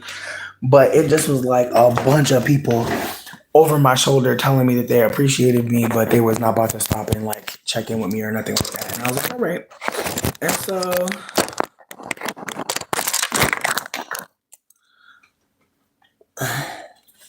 now I feel like people have seen these before, but I added some more detail and I feel good about it. Like these mushrooms, oh my god, bitch. I feel like these mushrooms, like I feel like they really are giving so much more. I feel especially this one with the fucking with the glimmer. With the glimmers. Oh, I'm sorry, I'm high as hell. But yeah, no, I'm obsessed. I'm obsessed, and I love like how the color and the metallic. But then I remembered this other one that I did, and yo, I'm obsessed with this one, and I want to turn this one into stickers, bad as fuck. Just because I feel like I never see stickers like this. Like I feel like I never see stickers of people's lips, and I feel like I love the idea of making different lips. Look at the watermelon one in the middle. I really feel like I ate with that watermelon one. I feel like that one came out so fucking good. But literally, this one is my pride and joy. Cause bitch, you see that fucking shading hoe? You see that shirter? You see the gloss? You see the gloss? I'm sorry, I fucking love art. But yeah, I also did a little gold tooth on this one because bitch, it's get money. And I feel like, yeah, I feel like again, I feel like this blue one, I feel like I can't wait to go more into depth with this one because I feel like right in the middle, I'm gonna try to do like maybe like a flower petal, rose petal, or like just some petals of like a flower. I feel like I'm not done with this one at all, but I'm excited. But anyways, as I was saying, what up, Courtney? I set up the tarot booth. Bitch, I'm so mad I already sat the fuck down. I'm not getting back up because the mushrooms got me sitting the fuck down now. The mushrooms are like, stop moving. Stomach is feeling crazy. But yeah, so hey, what up, Courtney? I'm talking about going to Pride. And so I was sitting there, I made a sign, everything. I'm really thinking I'm about to get some tarot I'm really thinking I'm about to do a tarot card reading. Girl.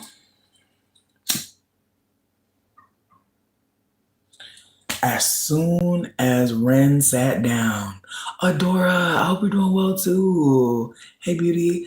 As soon as Ren sat down, everybody was like, give that bitch some money. Let's get a tarot card reading. Bitch, hoes was in line.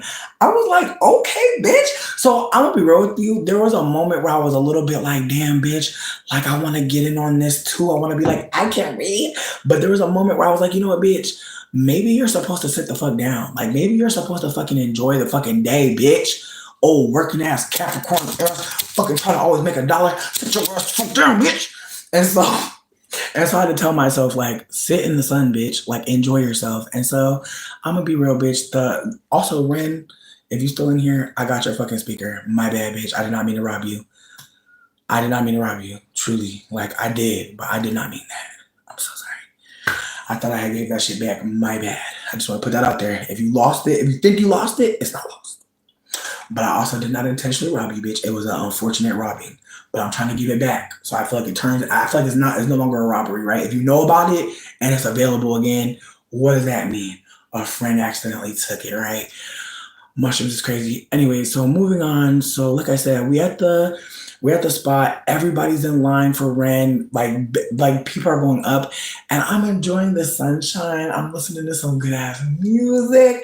Like it was really a moment. At one point, I played "She Was a Fairy" and bitches started. It was really cute. Like I just feel like it was such a moment for me to just be present. Cause again, it's like I was sitting there for so long wanting people to come. It's almost like sometimes you want something so bad. It's like you're not. And again, it's the way I'm drawing and shit. Like I wasn't looking present. Like I feel like at the end of the day, I feel like as soon as one sat down, they had the cards in their hand. People are like, that's the bitch that needs to be reading. The other bitch drawing pictures and shit. Again, I was in the right place I was in the right place for me, but for a moment, I was like, bitch. I was like, I need to. And baby, I ended up doing a reading for a girlie. And honestly, in the end, I wish I would have just stayed sitting the fuck down because the reading that I did for the girl, it was good, but I could tell like sometimes you ever read, maybe you don't know what that's like, but sometimes when you do in-person readings, there's a moment where the person like really gets hit and they want to leave. And it's awkward because there's moments where I'm like, bitch, there's more to say. And they like, here's some money. Get the fuck away from me, witch. I swear. And I be feeling bad as hell. I be like, blessings to you. But it become a moment where the bitch is like, oh nah, back. Yeah, I'm like, I'm so sorry. Like I'm only reading what the card has said, and the girl looking at me like, oh, I'm gonna pay for this because my spiritual team has told me to pay you, but I'm going to give it to you. And it's the way this girl ran. And I felt bad because she was like, girl, not you see my business. It wasn't nothing bad, babe. It really wasn't nothing bad. But again, sometimes just reading the card, sometimes just being acknowledged. Like again, some of us, like I feel like sometimes as someone who gets tarot card readings, somebody seeing you, like someone hearing you, especially like something internal, like coming out, like that's sacred and it's a moment. And like people don't always realize that like in the middle of a tarot card reading, someone might be triggered. They might actually be realizing like how devastated they are. They might have not been allowing themselves to feel that. And so when you press it, they may realize, what up, Tanya? They may realize like I'm being seen. And maybe they might only think that you see them as the reader. But at some point, it starts to settle in that your spiritual team sees you and they're speaking on your behalf. They're bringing that shit to the reading. They're not going to let you get away. And I hope that you start to think about it like that there's people on your side that don't even that you might not be able to hear, but swear like they're with you in that reading. And that's why you think of them. That's that ancestor who like didn't take no shit, or that ancestor who died and don't nobody know what happened. Like I'm telling you, sometimes like the ways that you get messages, they may not be so loud and clear. But when you get a reading, it can be too loud. And I think that's something that I've had to learn and respect as a reader, that like some people really don't want anymore. They can't handle anymore. And so a sis was looking at me like, good day, bitch. Like the reading wasn't even 5 minutes. And she's like, bye. And again, it made me laugh because I knew I shouldn't have been doing readings. Cause like, again, the way that Ren was knocking them out, and like, again, like the way Ren reads, I feel like I was comparing myself also in that moment. So I feel like that's why I also did not need to be up there. But I feel it feels good to be candid about moments where like, I did too fucking much. I should have just sat there and motherfucking enjoyed the day. But it's the way that I was like, no, I want to read Tarot at Pride. I already said I was going to do this. And it's just like, but maybe you just lay down. Maybe just sit down at Pride and eat a snack. You know? Again, it's the ways that sometimes, especially as a cardinal sign bitch, I be having ideas and I be thinking, I gotta do this shit. That's our problem. That's one of our big afflictions. Like we really have an idea and we're like, this idea. And I'm at a point now where it's like, you know what? It might be terrible. Let's just take a moment. Took a while to get there, bitch, honestly, because I would be like, no. Gas on this. Pour gas on this flame. No, I'm like, you know what? It's cool being a candle. You can maintain a candle. Keep that in mind. Keep that in mind. Everything don't gotta be a big ass blaze, babe. Something could just be a candle. Something that stay lit. It's not going anywhere. It's maintainable. we can maintain the tenacity for this. Just consider how hard you going for shit. Like how hard are you burning? How much you pouring on that shit? And I just wanna take a moment to remember that I am in community and I may have an idea, but it's going to take other people to support it. And it's going to take me being teachable, like staying teachable if I wanted to be built together with other people. So again, it's the ways that like I'm hella grateful for drugs because I swear everybody needs their ego broke sometime. They need to realize this is a terrible idea. This isn't a good idea. This is actually goofy as fuck. Again, so many times like people will avoid telling someone that they want to be with the honest truth. It can be harder when it's a friend. It can be even weirder when it's a parasocial relationship and you're like, do I break that fourth or fifth fucking wall with you? Again, the internet is a strange place. I'm a strange person. I feel like that's how I want to tie this up in a knot.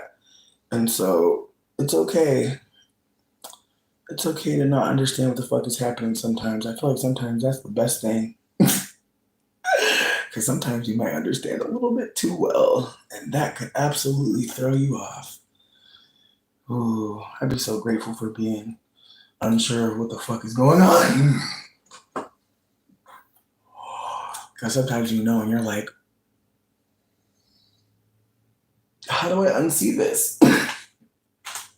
How do I live a different reality? Yeah, the mushrooms are definitely busting my shit. I don't know. I feel like I'm hella grateful that I came here and I asked y'all to dose me. I'm really glad. I feel like this trip again. I was like slightly worried because I thought it was a stronger mushroom, but now that I know it's the golden teacher, I'm so fucking grateful because it's actually such a little baby. This mushroom is such a like. It's just yeah. I feel like it's one of those mushrooms where you can get smile cramps because it kind of makes you. It's hard not to not smile, but I think about how if you're in a bad mood, you're hurting, like something bad is happening, this strain could be hard because again, it's going to lift you up. And if you're really hurting, it can really make you think like, it might make you compartmentalize. Like, I don't know that it might break you out of depression, or I can't say that. I feel like I know that microdosing it is helpful, but I definitely took more than a microdose. And so I want to be candid that this one, I think, again, I'm trying to just be mindful of like when people are laughing and smiling and like they're not really happy and they're not really laughing and they're not really like what you see isn't what's happening. And so that's what I'm trying to offer is that like on this mushroom, like it's very silly and giggly. But if you're in a bad headspace, I think this one might make you feel like everything's okay. And I think when you come down, if it's a really bad situation, you might actually crash out because you're like, fuck, I was happy. And you weren't. You were masking. You were not even masking. You were in an elevated state. You were intoxicated. And so again, I try to just be mindful, like whenever I take mushrooms in front of you guys, and just be mindful that like sometimes like people think that they're hearing God, and like again, that's why I try to talk about religious deconstruction here, because again, some people will get plant medicine and think Jesus is speaking to them, when really it's their auntie that had passed on. They just want to let them know I love you. Like that's what be making me so sad. Like some people think it's God. No, bitch, it's your fucking grandmother. Like she always was talking to you. She's still talking. She's still reaching out, and maybe the plant picked up her frequency. Shit. Again, it's the way that like once you do mushrooms, you don't have to do them all the time. Like they're in you. You start to think differently. You do. Even the non-psychoactive ones. Like I've been taking Lion's Mane recently, and it's been wild. To feel like I'm getting. It feels like, and this is gonna sound how it sounds, but I had a moment during like the last 4 years where I was like, man, it feels like it's so hard to remember. It's so hard to remember. And I hate to say this, but I think that that's what's happening. I think that that's part of COVID. And I think people know that it's already been studied, but I think it's deeper than that. I think it's also the unmasking. It's also the ways that maybe getting those stimulus checks meant that like they had to speed time up. Like I know this is going to be such a conspiracy theory, but I personally believe that the time we used to use to measure like how long things were, I don't think we're doing that anymore. I know that sounds crazy, but I have a conspiracy theory that time has shifted and we don't know and we didn't notice. And it's kind of like, you know how they say, like, turn the clocks back? It makes me think about that. It makes me think about that like time is something that they can play with. And so I'm like, how, and us turning our clocks back is us consenting to that operation, right? How do we not consent? Where are there moments where they can turn back a clock? Like, I just, again, I don't believe we're living the same 365. I don't believe that. I know some people think I'm crazy. That's fine. I just feel like, bitch, it's June. Sweetie, it's June. Like, I had a moment with like a friend. Like, I want to say me and Trilly were talking. We are like, it's June. It's June. And Sierra was there too. And we're screaming because it's like, how? And again, the winter was very depressing. So perhaps that's how they get time to shift, is like by creating, poorer mental health. Maybe that's, I mean, also I have ADHD. Time blindness is a thing that could be impacting how I think. But yeah, no, I think when it comes down to it, I am hella grateful that I get access to plant medicine, but I'm also unfortunately very aware that it does make people think that something is happening. And like, what I can see, y'all can't see, and it's all internal. I think that's, it can be a great thing, but it can also be very dangerous because you can start to think that you know something. And no, you're actually just engaging with nature. Like, I feel like that's the thing too. It's like when you go on a hike or when you go swimming in a stream, like, I think that's what it is. I think some people don't want to hear that like we're nature, that like we're not above it, that we're not anything different. And like the mushrooms remind us, like, you should protect the rest of this shit.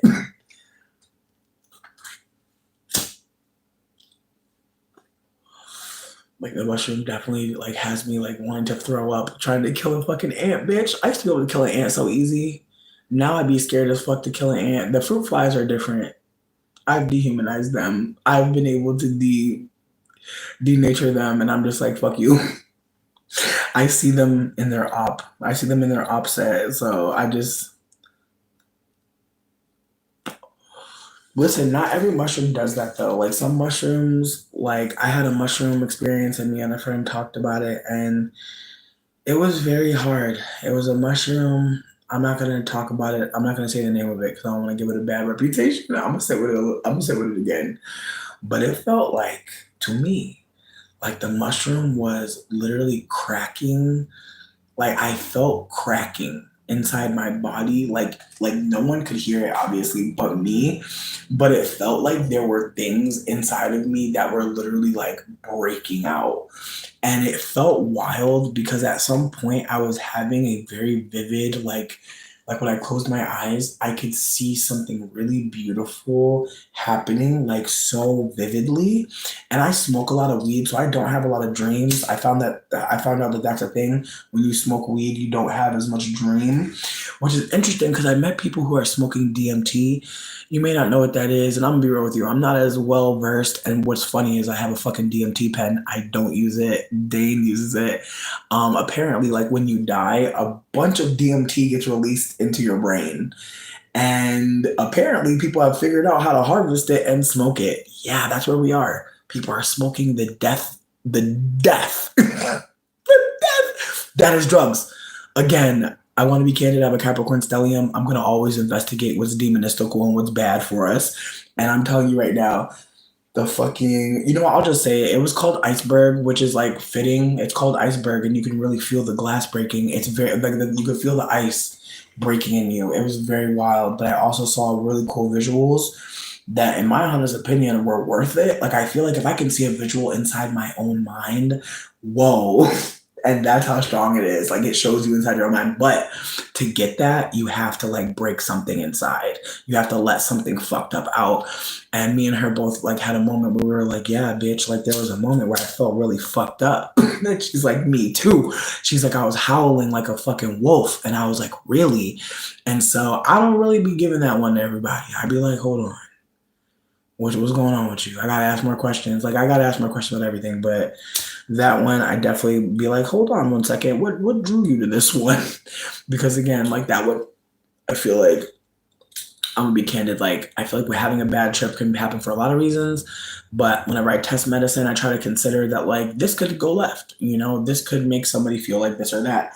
But I also feel like that's why I'm trying to start a trip sitting collective, so that we can all like sit with each other in this space, so we can see what's typical. Because I truly believe that there are like people that need to see people on mushrooms to know like this is for you too.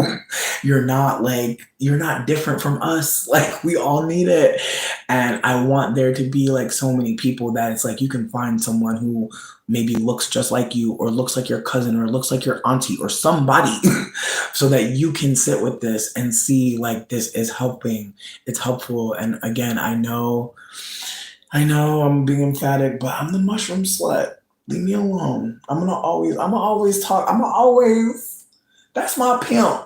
I'm gonna be real with you. Like the mushroom really got me like, bitch, like we really need to understand that we are nature.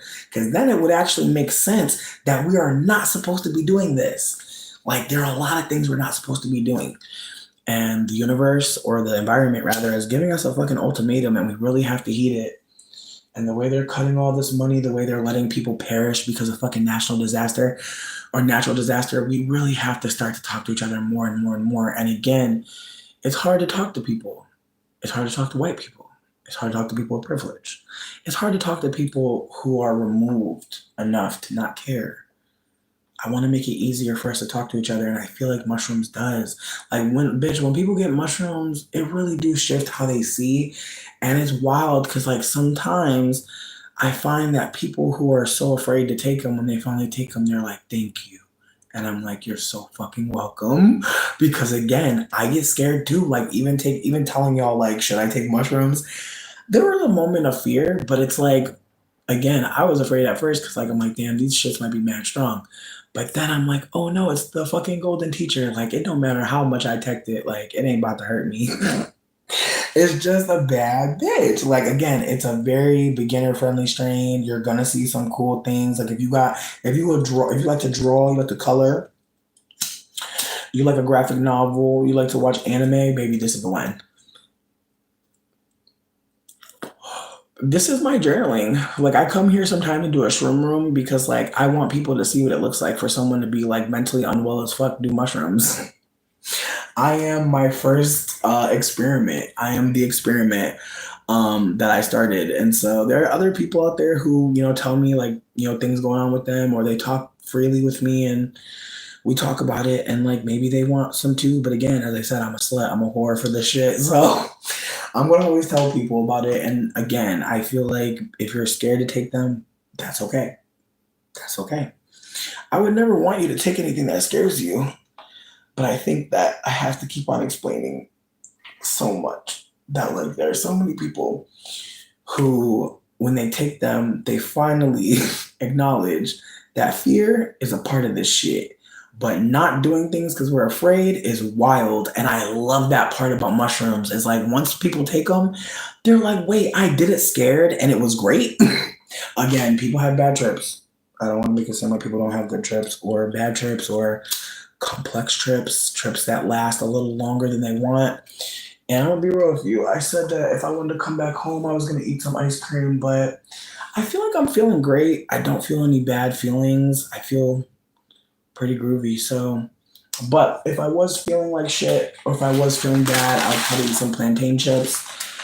I feel like anything plant based, like some seeds, some nuts, fucking cereal can work. But between me and you, I feel like it's nice to keep some fruit on deck because the fruit isn't going to take you home all the way. It's going to feed it, Like consider feeding your trip or like killing your trip. Killing your trip would be drinking like a tea with like lots of dairy in it. Anything that's not plant based is going to bring you back, okay? So when you're taking mushrooms, you can do a lot of things. Like I had mushrooms and wine before. They had fun. You may not have that same experience. And I want to be candid, the mushroom trip that I was taking, it was feeling like wine. So it was like, hey, let me see. But again, I know that everybody's not going to have a good experience on mushrooms. I feel like I've never come here and had a bad trip. That's a lie. There was a trip that I had and somebody started talking about like trigger warning for like interracial violence.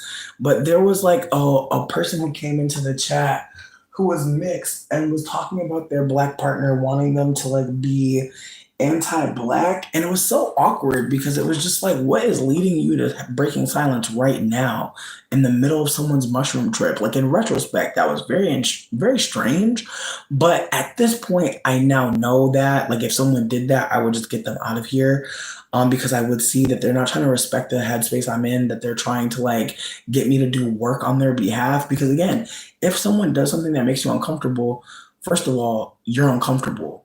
Don't share that with everybody. Share it with a friend. Share it with a trusted community member. It's not saying don't bring things up in a group setting, but I really want us to get into the mindset of if the people that we're going to talk about could be in the room, let's consider that this space might not be it. And that's okay. But trying to talk about like your black partner wanting you to operate like you are a slave master was fucking wild. And again, I'm in the middle of a trip trying to like hear her out, trying not to shut her down because I'm just like, damn, like I don't know. And by the end of it, it's like, oh, like you're a mixed person and he's asked me to perform like a white slave master. Yeah, I'd actually never tell that story to anybody other than Reddit. And I'd also never bring it to people to process with you that you don't know. Because again, there's going to be people that really will sit with you and talk with you about how wild somebody is being. Some people really don't have it. They don't want to hear about another anti-black black man. They don't. And I want folks to consider that some places you go, folks don't want to hear about the oppressor. You need to ask, like, hey, I have a story that could be triggering because of these things. Give people a chance to get the fuck out of the room first and also not have that engagement. But again, as I said, this mushroom, as I said, I really thought I was going to be having like a really silly trip, but it's like, nah, this mushroom got priorities. Like I said, it's good for a newbie because I feel like it works for people that have a hard time focusing. It's easy to get my points across when I take this one, but it's also, as I said, got me looking at the floor like the mushroom. Again, it's a good feeling. It's uplifting. It's kind of like taking like matcha or kombucha, but obviously it's a little deeper than that if you're having visuals.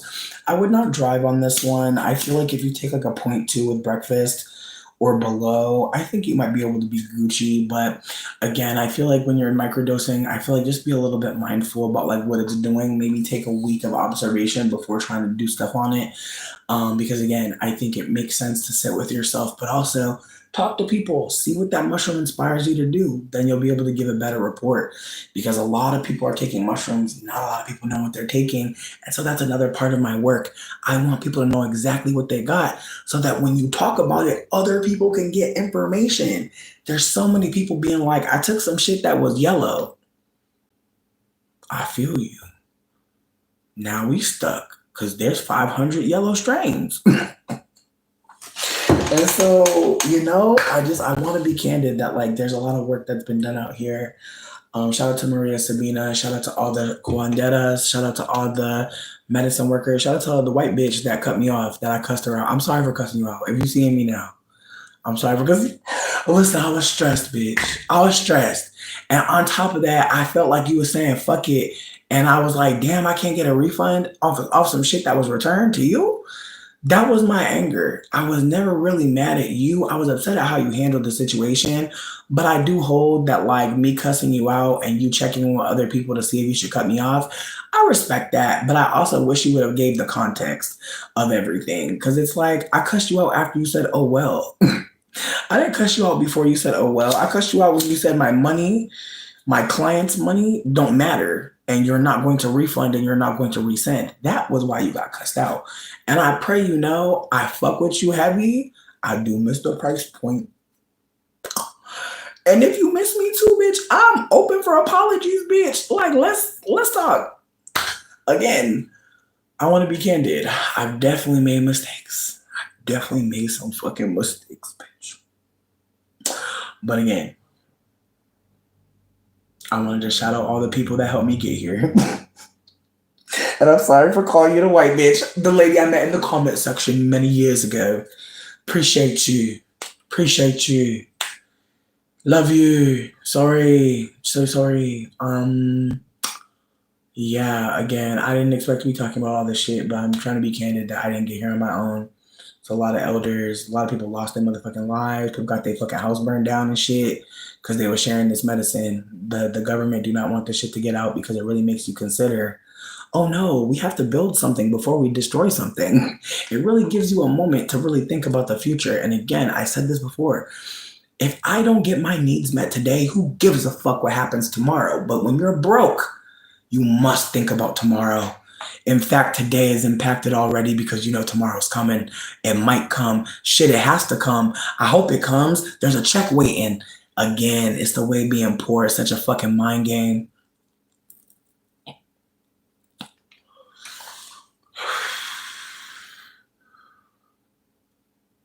makes sense why people aren't fucking okay. You gotta think 3 fucking steps ahead and you gotta motherfucking have the money right now.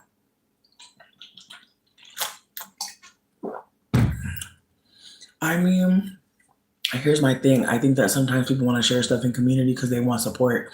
And I get that. But I think, like, again, if people are in the middle of taking a trip, I feel like that's not a time to be bringing up motherfucking anti-black interracial couplings. I just feel like that's something to talk about at another time. Another time. But I feel like I want to also stress that some people are going to be celebrating right now, especially black people. And I want you to hold that they know. They know. And they're going to still celebrate. Leave them alone. Please, please, please, I'm begging you. Please don't expect anybody black to be operating a particular way. Please, please. I think that's the most best way to leave y'all. Is just consider some people are going to prioritize pleasure right now, and it's not because they're bad people. Nobody's bad. People just want to fucking escape. Just please consider that, like, that's what's happening to a lot of people. They're like, who cares? I'm going to buy something. Who cares? I'm going to, do this drug. Who cares? I hate to tell y'all that. They know. They know. They know. But again, there comes a time where in decolonizing, and I hate to even be the one to say this, but you start to realize how much it's on everybody else. And as a mixed person, I realize it's on me. It's on white people. It's on people that have the ability to keep on fucking living through this shit without people being anti-black every fucking corner, every fucking moment. Again, it's the way that, like, I was talking to white people about losing all these jobs that I don't even give a fuck about.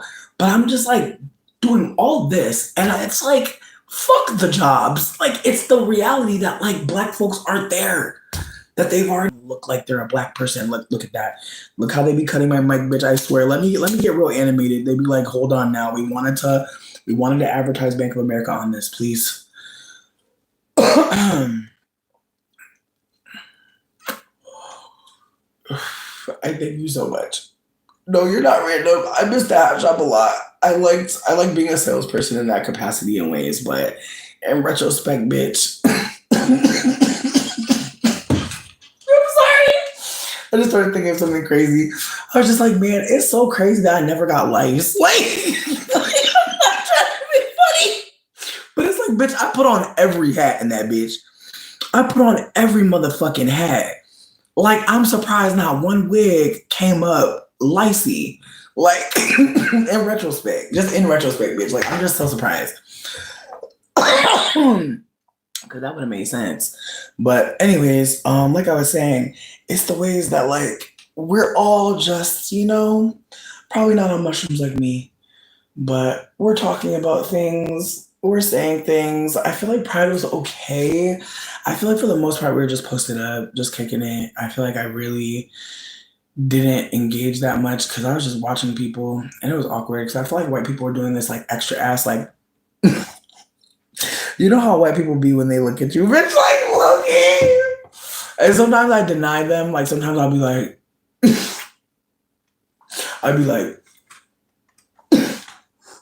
nope. And again, it's the ways that sometimes I feel like they don't know what to do when you do that. They be like, I thought I was gonna get some energy.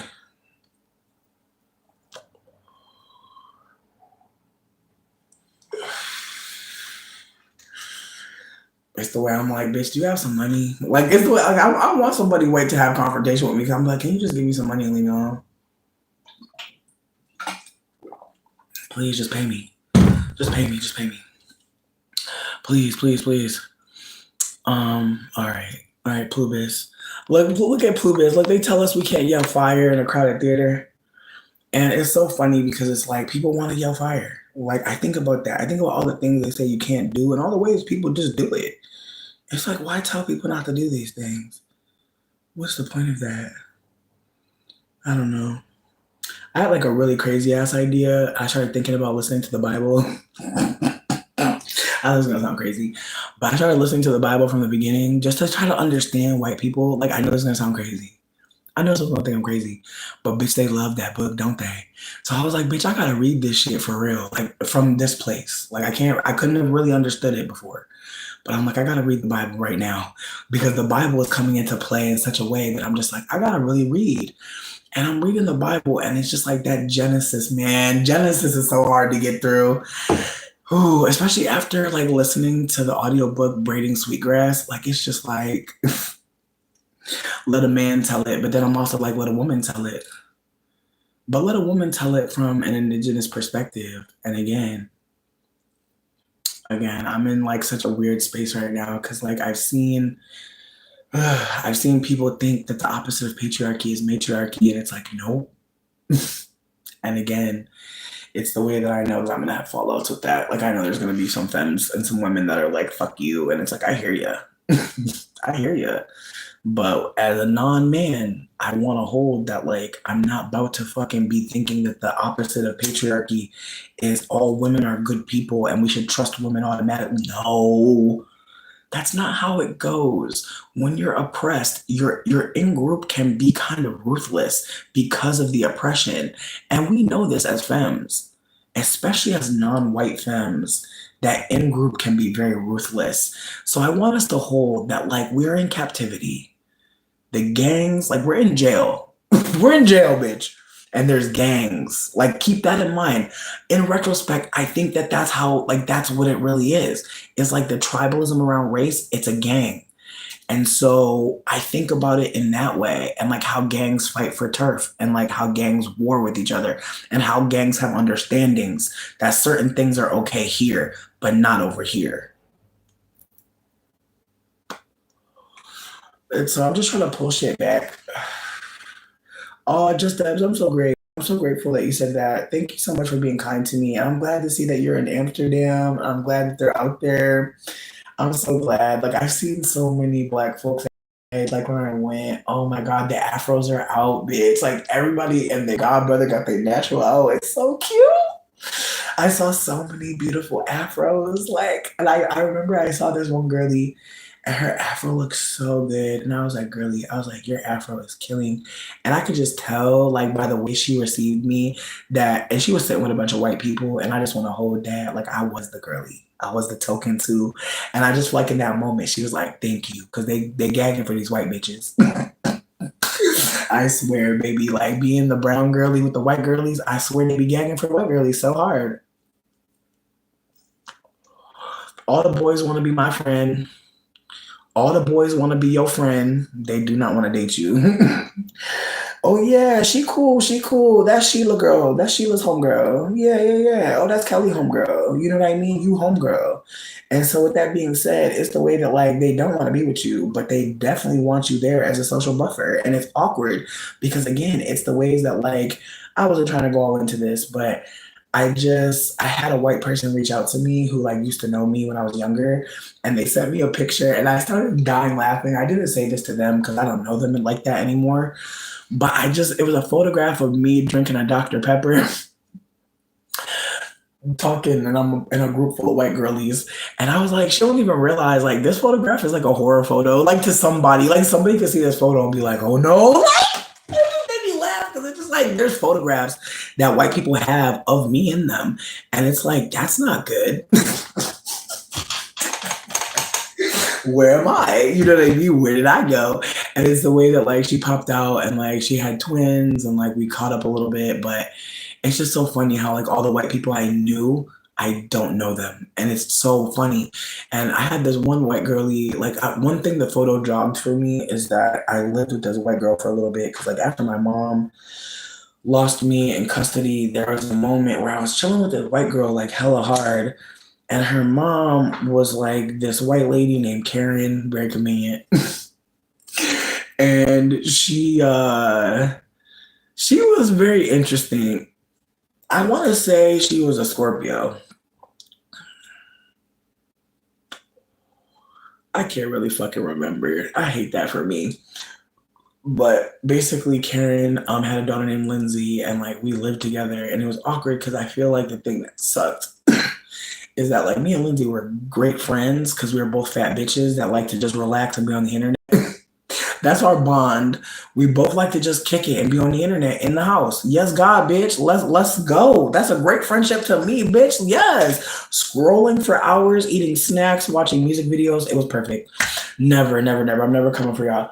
But I want to say that like her dad was this white Jewish man named Joel. Joel, fuck you for life. But I remember like I went over her house, and like here's the thing, like she knew, I don't know how she knew, but she knew that like my family was fucked up. And basically she asked her mom to adopt me, and her mom was like, bet. And it was crazy. Like it's crazy how white people could just be like, yeah, come live with us. Like just come live in my house. Like it's wild. Like bitch, the amount of white people who've just been like, yeah, you can come live in here. And it's like, whoa, like imagine having like a spare anything to give to anybody. Like again, it's like poverty tears, poverty tears, poverty.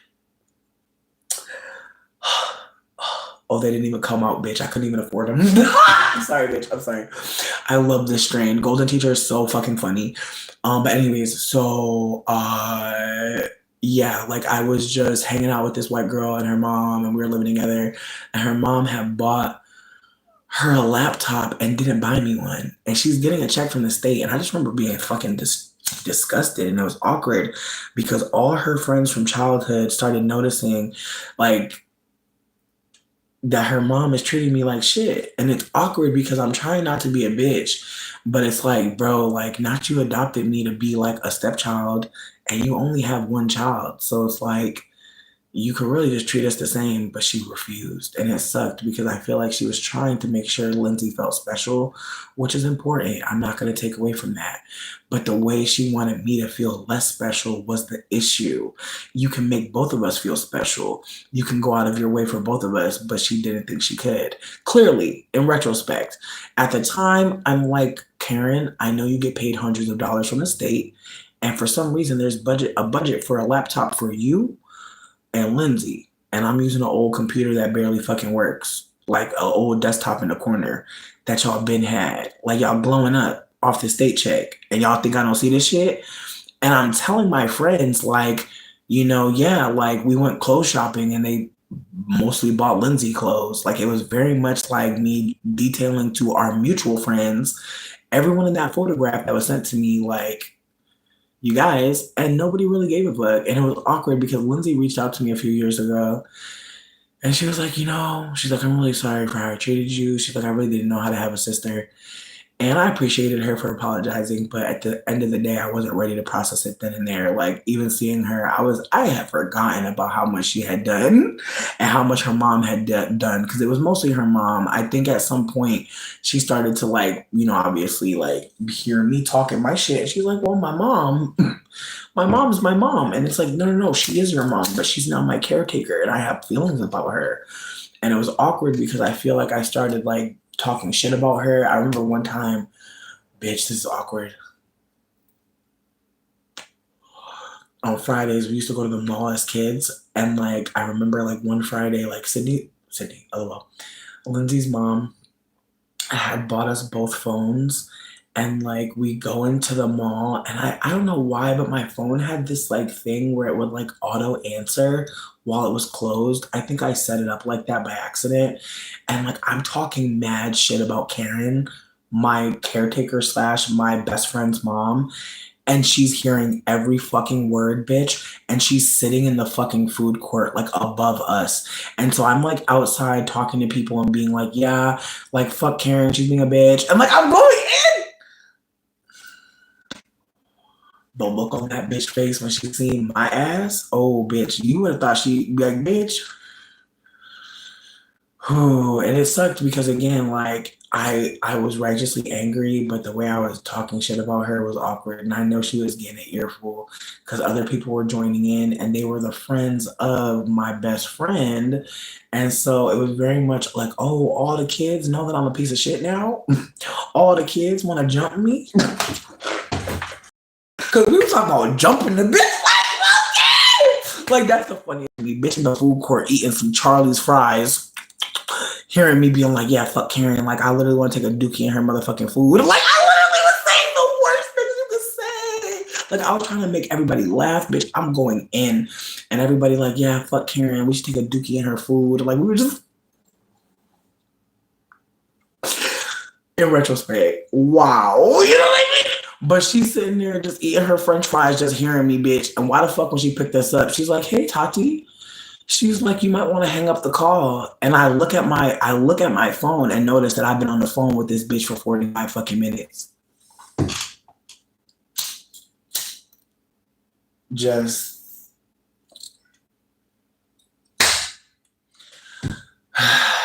maybe 13, 14. First time in a crop top. It was my first time wearing spaghetti straps. I was feeling so cunt.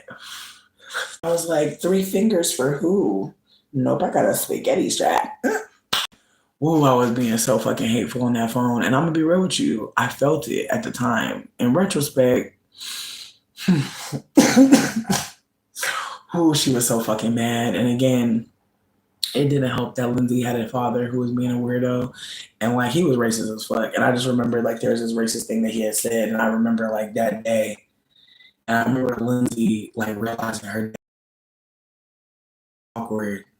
Like that was a weird moment. Over here, my best friend realizing her dad is racist, and me and her both having a moment, and she just it sucked because like her mom was a mess in ways, of course, you know,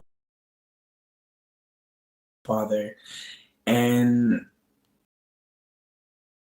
had his shit together, and then just realizing no, he don't.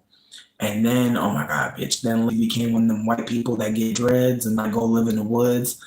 It was hard. It was hard to see. I was really hoping they came out of that shit at some point, and they did. And I'm grateful, but they really at some point started like, and again, it's the way that anti-blackness is what I think some white people think that they can like costume their way out of. Like it's awkward. It's the way I see. Even white people are affected by anti-blackness. It's harder to see. It is, but their behavior is resting on that, and it's the way that some of them think. I'll just lock my hair and go into the woods. I'll just be Donnie from Wild Thornberries, and that'll change everything. It's unfortunate to see that shit.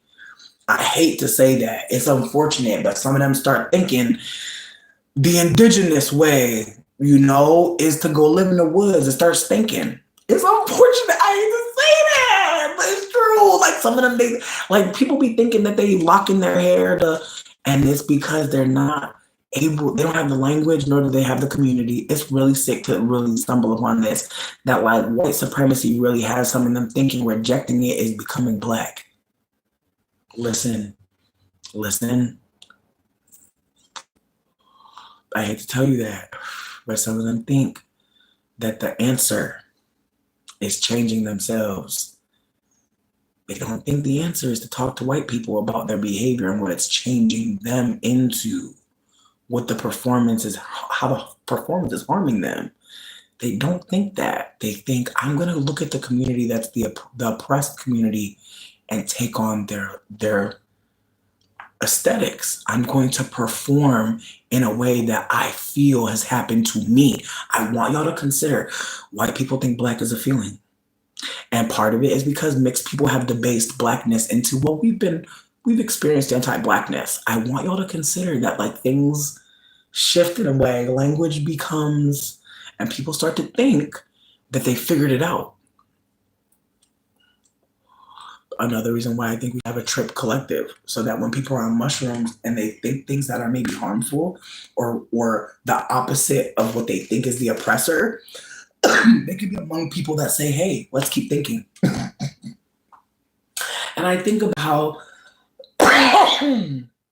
Like I remember like learning about Greece and like all the men were like just talking. Like they prioritize just talking and talking and talking and being with each other and relaxing and resting. And it makes me think about how like obviously they went out of their way to like harm women to get to that. And I think about how like that is what I truly think is part of like not how they were behaving in that way in all the evil ways, but like the ability to just be with each other, be comfortable, share information. That's what I think like humanity should be is like we're all equal and we should all share with each other. But again, if there's so many people that are like, well, if I'm equal with that motherfucker, and it's like, dang, that sucks. But that's what some people feel. Some people feel like if I'm equal with that motherfucker, I don't know if I want to be equal no more. And it's a devaluing about what, you know, like who are we not wanting to be like? And again, the ways that people will go so hard to behave in a way so that people don't think they're what? I don't know. I'm gonna smoke one more and I'm gonna dip. But this trip was fun. It was lively. It was thoughtful. It was provocative. Got the people going. It also reminded me that I used to have mad white friends. Like me and Dane talk about our old white friends sometimes. Like I feel like that's another reason why I like having a mixed partner. Because we talk about times when we was around white people doing crazy shit. And like there's so many moments where like I'm sure somebody black do not want to hear about the wayward Caucasian adventures. You feel me? I'm not saying none do. But we have a moment with each other where we're able to be like, yo, that white person was really like damn bad. And like just see the ways that they're being harmful.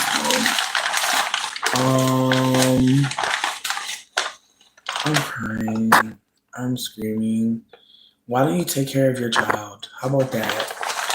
Imagine saying that you were involved with someone sexually and y'all both are now contributing to life being brought earthside and you're trying to run away, but you're trying to devalue her. That is so sad to me. Like, you can tell when a man is typing. You can really tell. Oh, good God. Like, it's the way he didn't even consider that he could just be a parent and just relax. Like, stop trying to talk shit about her. The car ride was weird as fuck. And again, it's the ways that like my experience with that person and living with her and her mom, it was awkward because I feel like there are so many moments where like things were happening and I was just like trying to have a household. And I think about how like being houseless when you're a minor hits so fucking different because when you're young, nobody cares that you're at your friend's house for a long time. The older you get, it's weird. And I think about how like maybe not weird, I shouldn't say that, but I think about how like it's so normal to go to your friend's house and spend time and how like when I was a kid, I was just telling one of my friends, I was like, if I didn't hang out with other people, like there's so many things I would have never experienced because my mom really was like, I can't do much for you and I'm not going to. And so there were moments where like I would be hanging out with white people for a while. Like I would be sleeping over at people's house for a while. My mom would not check for me. She wouldn't be worried about where I am. And I think about how like I just experienced early on that like she has bigger things going on.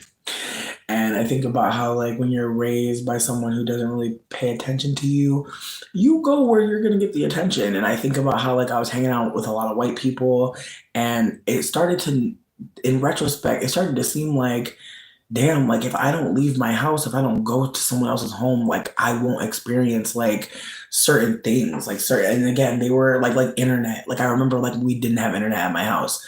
I was at the way I was at my friend's house to get internet was so crazy. Like in retrospect, I'm just like, bro, I'm crying at Blades of Glory, bitch. You're funny as hell. But again, it's the ways that like I literally would not have been able to make a MySpace without like my friends' help with the internet. And again, it's like people don't remember that, but like internet was like not like again, I'm old enough to remember when like people didn't have internet and it was like bruh, like it was like, damn, I remember when internet was only at school. Like I remember when like if you go to school, you can get on the internet.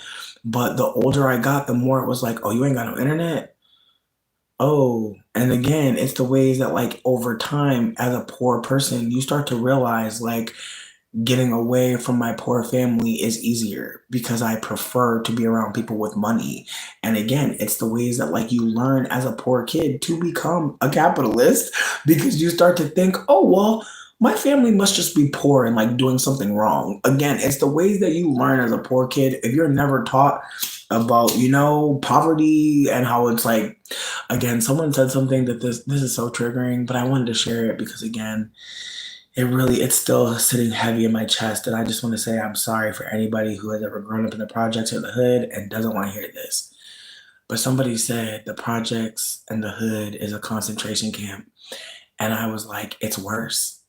It's worse. Like anything you can use from like the Holocaust invoking like Jewish people, the Ma'afa is right there. Maafa. Please look into it. It is an African perspective on the Holocaust, the African Holocaust. And again, how people treated enslaved Africans translated to Jewish people. It's the way that we only remember one Holocaust, and there's been many, and there's been one that's been going on the longest. We must talk about it. Maafa. I know everyone's not there though. Please do your Googling, watch your videos, do what you need to do. But this is a larger unfolding. Internet was luxury.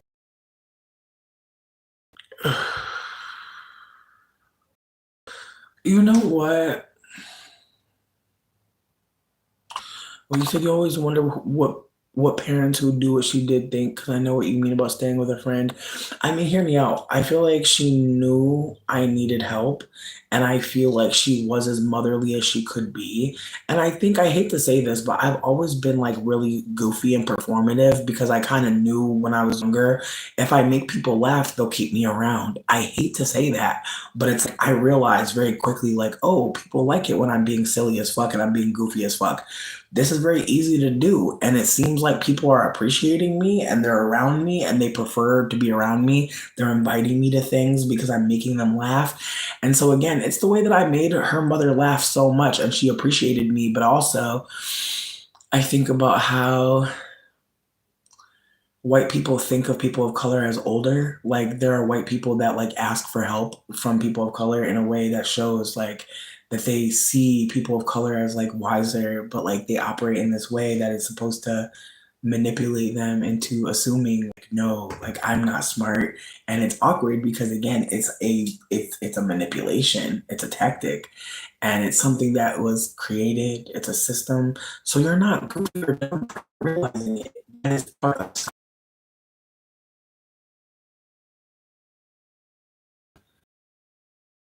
we're in captivity. I try to tell you all that because sometimes they want you to feel this. They want this emotion to consider like what things just like feel like they've been bubbling for a long time, baby. There's a system attached to it, and I pray you find people to talk shit with because it's the way that like talking about white supremacy meant a lot of white people stopped fucking with me. And at first I was like, oh shit. At first I was offended. At first I was very upset. But then I had to hold that like there is more happening here. They're not just getting away from me. They're also maybe realizing that they've done some of these things. Maybe they're full of shame. I had to really open up my mind to the idea that maybe they don't hate me. Maybe they hate themselves. Other people can see it. What does that look like? It's kind of like the conversation around colorism that's happening. It's like for some reason we were talking about skin bleaching before colorism, which is how you create a system where people don't even want to tell you what's going on because you're already shaming them for the fucking manifestation of the system that was created without them in mind, or rather with their death in mind. And so again, certain conversations, if you have them before we talk about the system, Everybody affected by the system now feels like they're fucking dumb or crazy or weird. Meanwhile, the system wants that because it continues to live on without exposing.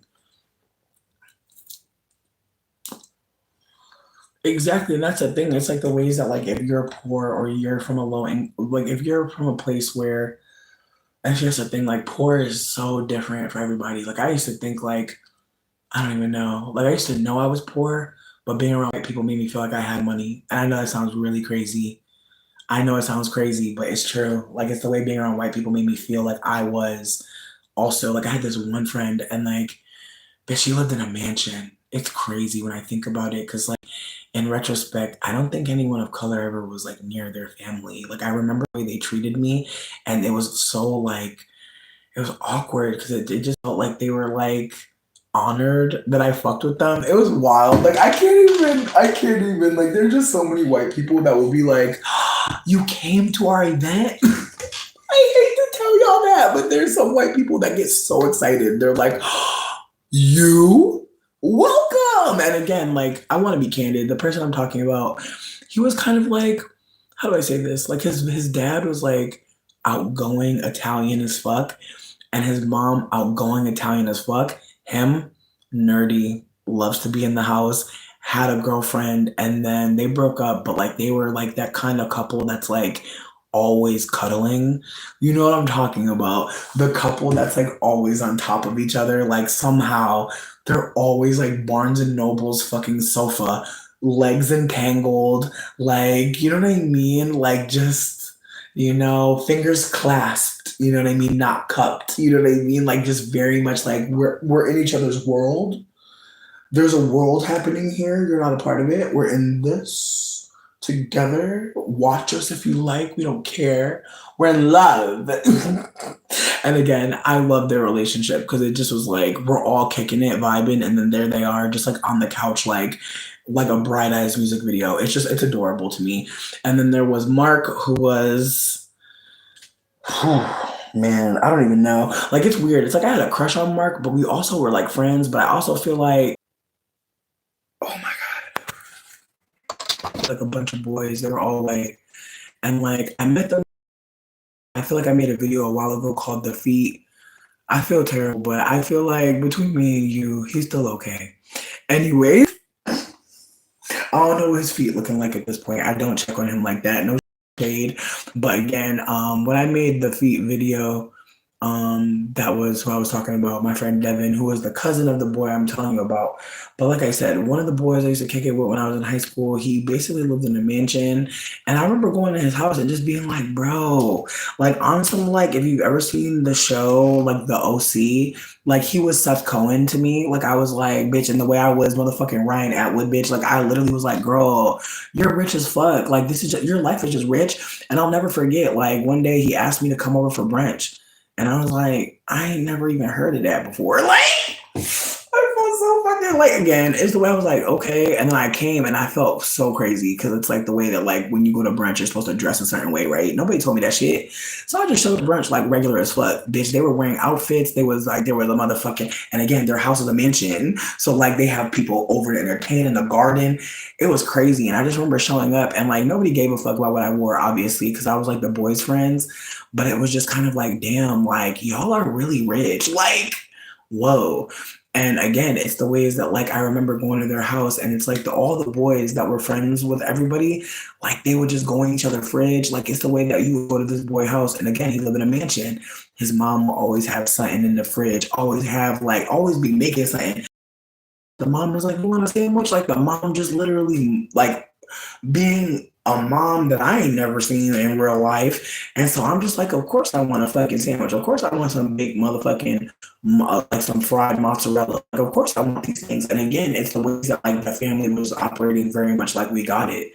And we love our son. And so our son like you, if our son let you come to our house, oh, we not about to play with you. And it's the way that like I didn't see it at the time, but it was like the first time that I felt like I had a friend group that was like real. It was weird because it's like I had another friend like it sucked because like again, I feel like nobody had a good mom. Except for the boys. I swear, Mark mom was nice, Kevin mom was nice. Like it's sick. It's like all the boys I was friends with all had good moms. And when I say good moms, I mean moms that cared for them and went out their way. And again, it's the way I used to run with all these boys, and I was the only girl, except for the couple. And then it's like it's awkward, but they were kind of like a twofer. It was like they were a unit. And so it's just the way I was running with all these white boys. And yeah. And I remember reaching out to one of them who I was really close to, and I was like, "Why didn't you visit me in college?" And he's like, "I don't know." And I was like, "Yo, what?" I was like, "Y'all visited Kevin," and he was like, "No, I didn't." And I'm like, "That's crazy." Like I was like, "Damn, I would have thought you would have came out to Boston to visit Kevin at least." But I really was feeling away for a while. But in retrospect, I'm like, "What kind of friendship were we gonna have?" What? Like in retrospect, it's like they were my friends because they were boys who were like fucking goofy as fuck. And again, it's the way that like white boys get to be so goofy. They get to be whatever they want to be, and there's a mom right there making a sandwich. It's crazy, but like it's like every boy I was friends with, their mom was like, "Oh, you're a friend of my son? Here." And it's so crazy. It's like I've dated men whose mothers never treated me that good. But be a boy's friend when you're a girl, when you're young. It's silly how nice they are. Oh, you're the friend of my son. I'll give you a ride anywhere. You're the friend of my son. I'll do anything. It's so wild how that just transforms, isn't it? Not two houses that were connected. See, that's the thing. That's what I'm saying. They had a mansion. They had two houses connected, and it was like it was made out of like big brown stones, not like a brownstone, like big brown rocks. They built this mansion, bitch. It was beautiful as fuck. Like I low key, I don't want to do too much, but he lived really close to my school. And I was just like, whoa, like his walk to school was so easy. And I became friends with his cousin, and his cousin had a mom who was a crackhead. Again, I feel like a lot of my friends' mama was a crackhead, like mine. I always had a friend who mama was a crackhead too. We'd be like, hmm. But when me and Devin became friends, and I don't even know how that happened, I feel like what was the keys? I feel like there was like for some reason there was a British girlie who had a crush on him. And I used to go to the mall on Fridays, and I used to have a group of white people I was around. I feel like that's how me and Devin became friends. Because we were at the mall at some point, and like we just linked up on some Taco Bell at the food court or some shit. And the next thing I know, I'm in a group with these boys who are all rich. They're all rich. Like they're always like, let's go to Providence, let's go. And it's just like, wow. And it just had me realizing like I had access in a way that I never could. Generous. Like it's the way they were fresh off of love. And it's just like, it really makes you wonder like when that shifts for them, personally, because again, it's the way that like, and not even when it shifts, just like that, like what that desire is. Like, are you just offering because I'm around? And I feel like in retrospect, that's what I noticed. It's like all the white people that were I was really close with, like as soon as I wasn't around, it's like they weren't maintaining relationships, which sucks. But at the same time, me neither. But we weren't doing it for two different reasons, it feels like, at least to me. Like there's moments where like people reach out to me and it's like I'm like, wow, 10 years, and you're just casually reaching out to me, and I'm grateful. But there's also moments where I want to be like, bitch, like it's like wow, like you ever just think about friendship too deeply and that like you could have like passed notes to someone for like years, like wrote things to someone, like wrote letters basically in class, just doing work and like writing letters to someone. Like it's just wild, like how like friendship manifests, like and how you like write a note to your friend that's mad long, and like where do those notes go? Like I know some people save notes from high school, but I know I didn't. I couldn't. So and it's just like whoa. It's like it makes you really think about like how some connections like they can still again, I'm on mushrooms like pretty bad, but I don't think like the worst anymore. I'm looking at the wood, looking at the wood. Is the wood still moving? I think the wood stopped moving. I don't know. Like now I can't tell. Now I'm doing too much. Hold on. It's still going on. It's still happening. Again, yeah, the note passing was a moment. Note passing really was a moment. Again, I really just wanted to come through and be a sim and really appreciate it. I feel like it's still happening, but yeah, I really feel like I just feel it. I feel like I'm gonna be that great.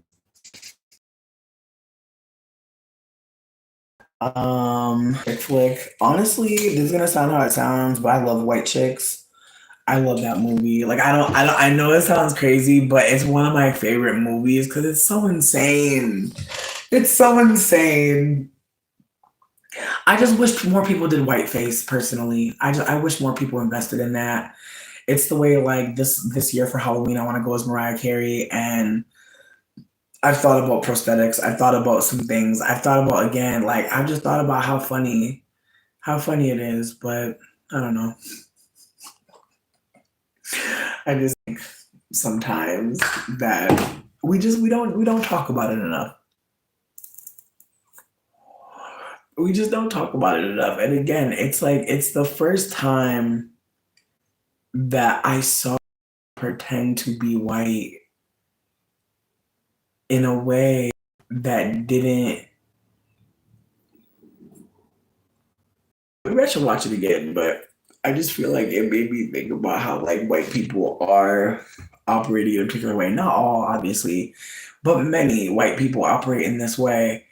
And whiteness empowers, especially white women, in a way to take on a persona, and like that's all she needs. And I think about that. I think about the persona of whiteness, the way whiteness can really be a vehicle. And again, the ways that some people really want to drive and crash into people and really want to destroy people while they're in it. And that's what it's made for. So, Miss Congeniality and Legally Blonde, I think they're both good. I think they're both good. I feel like Miss Congeniality, though, like, I feel like Miss Congeniality just don't go far enough for me. Like I hate the movies where it's like she's so ugly, she's so masculine, she's so oh my god, she's beautiful. Like there's just moments where it's like those movies are so annoying.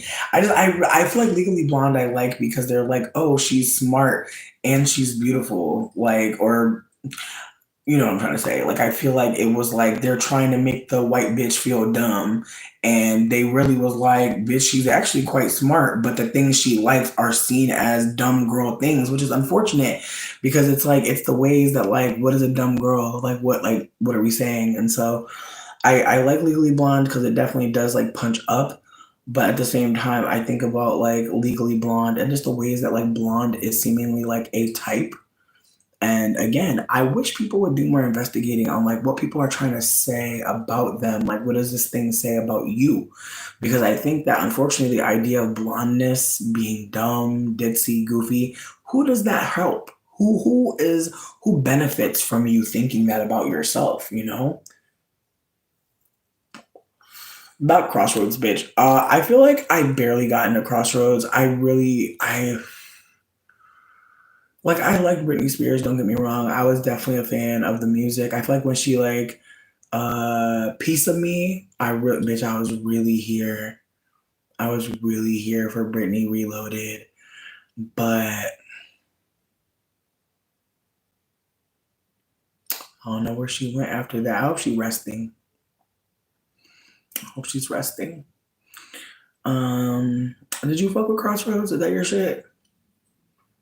Right. I feel like White Chicks has to be a watch that we do at some point soon. And I also feel like the other day when I was playing music, I feel like YouTube don't be hating on all media. So I feel like as long as we keep it cute, we might be able to do it. But I don't know. I just wanted to say my braid out came out so fucking amazing. And I feel like that bitch. And I really hope that you take some time to like just, invest in yourself, however that manifests. If you gotta clean up some eyebrows or maybe just brush them out, babe. Maybe there's no cleanup necessary. Maybe you're going for full. Maybe you're going for lush. Maybe you're going for, you know, many mansions. Mm,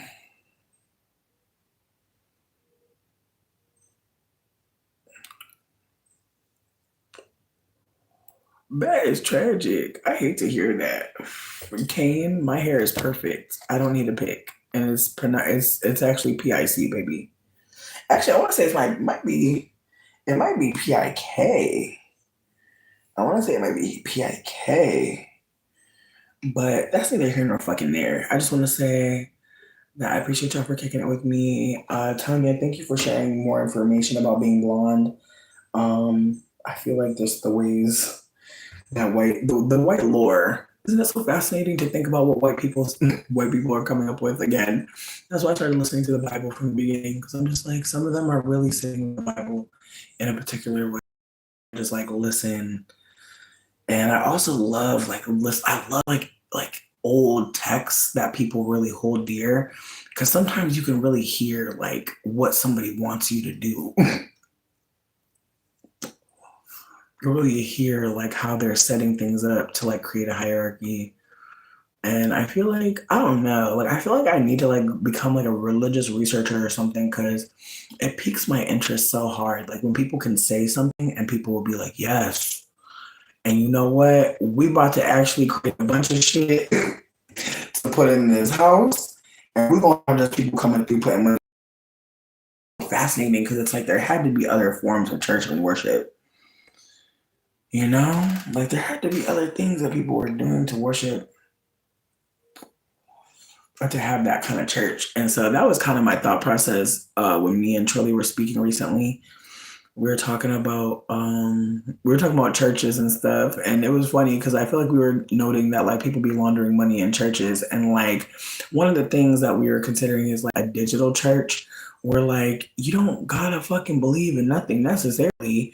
But I feel like at the same time the idea of the Sunday dinner kind of started off on like, I want people to be able to talk and meet up, and Sunday is usually the day people have off because of the historicity of what church means in a collective, you know, like church, like Sunday being off or Sunday being the agreed day is like, it's capitalist, but it's also acknowledging that like we should have time away, you know, with each other to talk and to worship and to care about things a little more deeply. And again, my thought process at first was like, I feel like a lot of us are like alone as fuck and trying to figure out like how to not be so isolated. But I also feel like there are a lot of us that are alone as fuck and trying to also consider that like our peace might be better than like being in community. And I get that. I don't want to make it seem like there's like some promised land online where like anyone go to be free from anti-blackness. That's not what I'm saying. What I'm trying to offer is that like if we want safer spaces, we actually have to create them together.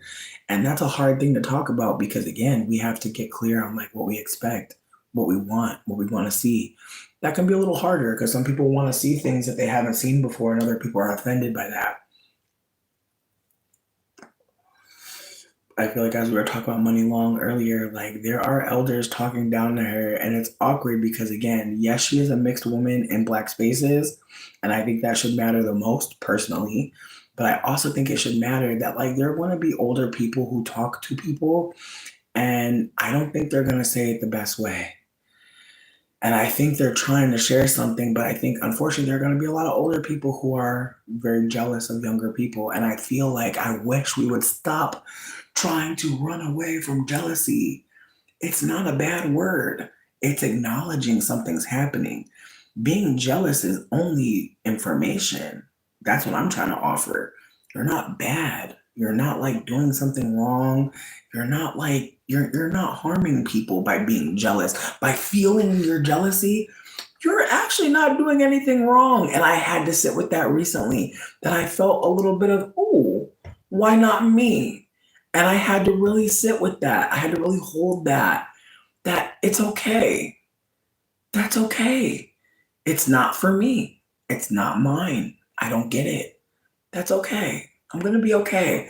We have to learn how to sit with that, but also we have to learn how to acknowledge that person being jealous, that's not a problem.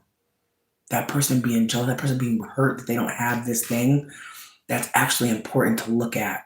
And again, again, I want to be candid that like there's a conversation about lighter skinned people who have, unfortunately, like whenever people are bringing up colorism, there will be lighter skinned people who say things like, oh, people are jealous of me because I'm light skinned.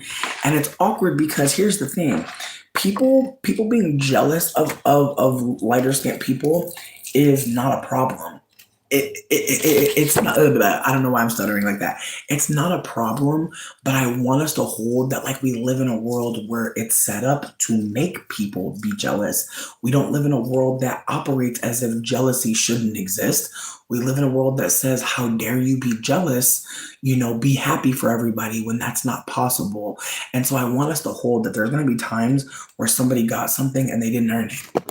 Where you know good and goddamn well that they didn't do what needed to be done and they still got their needs met and more.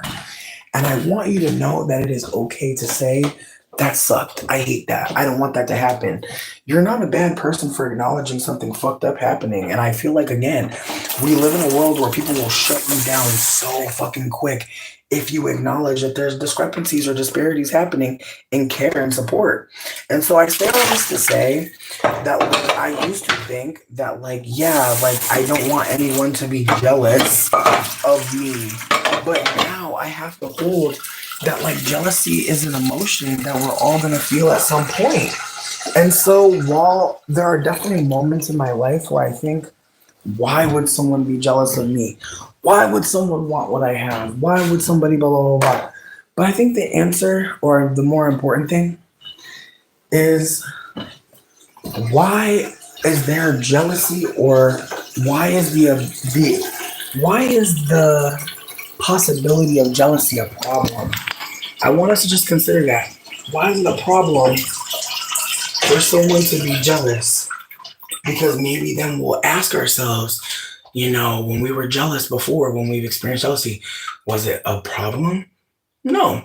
It hurt. It sucked. It didn't feel good. But was it like something that you really had to deal with? Like, was it something that you had to, did you lose sleep? And like, maybe you did. But you're gonna be okay, and I think that's the more important thing, is that we're gonna be okay. And bitch, I know the trip is ending because I'm getting hungry. That's one of the fun things about mushrooms. Is if you're a hungry bitch, if you like to eat, trust me. Also, if you smoke weed, like indica makes you hungry. So just PS on that. Any weed that helps with pain, any weed that helps with pain. It's gonna make a mind. And so yeah, my trip is ending because hunger.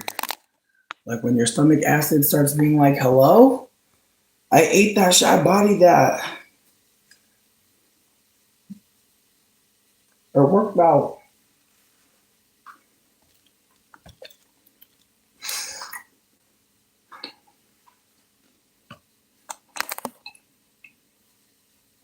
Caroline Jingori. Ooh, hold on. Not exposes her family. Her mama illiterate. We all love Meryl Streep. Thank you. I need someone to bring it up. They are laundering. They are laundering. Again, I'm not trying to start a church for real. I just like the idea of like people coming together on a certain day just to fucking exist. Cause it feels wild. Like I feel like the internet feels so different now. Like I just feel like I've felt so many different types of internet. And again, I've been like internet famous in ways. So I feel like I also have like a delusional perspective on the internet in a way. So I want to just put that perspective out there as well. That like there's been moments where I felt like people were really watching me. Now it feels even weirder because I feel like I know people are watching me, but I also know that it's not like lucrative to talk to me right now. Like again, I've had people reach out to me for opportunities and it's like, okay. And again, I already know like I can't make anyone any money right now. I can't help anybody right now make any money. They cannot monetize this. And again, I feel like I'm happy. Like I'm happy in ways. I'm not saying I don't want to collab. There's ideas out there, but I feel like for the most part, like I don't want to just be on the internet like trying to sell shit. Like I already do that. And so I'm trying to consider like how can I be on the internet in a way that feels good? And I'm trying to think about how, like, some of us haven't gone to a party in a minute. And I was thinking about how, like, in the Discord, like, we have, like, a room to, like, party. Like, we have, like, a party room. And I'm thinking about, like, a digital party, like, where people all meet up at the same time. Kind of like a silent rave where, like, everybody has headphones on and everyone hears the same song at the same time and everyone's dancing. And I was thinking about how, like, if we're all on the same type of time and we're all, like, on video chat, voice chat, some people might only feel comfortable being in the text chat. But I'm just thinking about how, like, we could have a party. Like, we could really, like, get a playlist together, have all of us, like, dancing, vibing. Like, I'm thinking about that. Like, I'm thinking about, like, how, I might not get to meet you, bitch, but I still want to dance with you. Like, and I'm just so grateful. Like, I feel like that's the beautiful part about mushrooms. And, like, it makes you think of things that, like, just thank you, bitch. I swear, our brains are getting scrambled, bitch. Like, I think that's the thing about mushrooms, too, is, like, everybody talking about reishi, talking about lion's mane. Damn fucking right. Swear to God, bitch. Like, your brain can feel fucking jumbled and mush. Like, there's so much grief. Whoa. And I was thinking about how we left, like, the age of Pisces. And it's like, of course all the Pisces people fucked up right now. Like, I'm over here wondering why the Pisces people fucked up. And it's like, well, bitch, we did leave y'all age. I understand now more than ever. Because that water that the two fish is swimming in, that's what Aquarius is carrying, bitch. Mm-mm-mm. Like, I see it that way. I see the two fish swimming, and they're in that pot.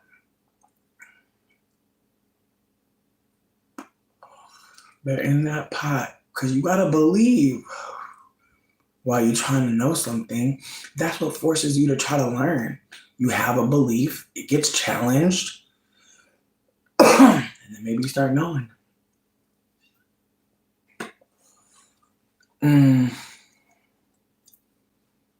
You said a community of people who aren't upwardly mobile. You're not wrong. You're not wrong. Her past life as an artist. Yo, wait, sidebar. I need help real bad, and I feel like somebody here can help me. There is a black man who was trying to make a joke about a white woman. I think it was Ellie Goulding. I could be making this up. But I want to say, like, the video starts off with him, like, sitting there being like, hi, hi, hi. And then he has, like, an accent, and he's like, I was told by a rabbi that I need to go to sleep for 25 days or some shit like that. Or I need to go to sleep for 3 months. And so I'm back to share with you my new song. And, like, again, I can't find this video and I'm getting mad.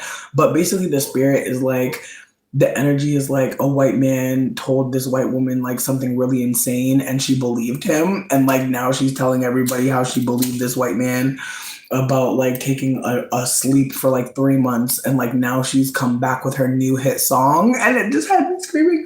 This is unrelated to everything. I'm so sorry. But somebody knows who I'm talking about. It's a brown skinned man who like literally dressed up like a white lady. I think he had a keyboard in his lap. Bitch, I've been trying to see Google. I asked Google already. I'm about to ask Jeeves. I'm about to ask Gemini, bitch. Isn't that interesting too? Like they named the AI on the phone Gemini. I don't know. I feel like the mushroom leaving me. I'm at that end point where I'm just like,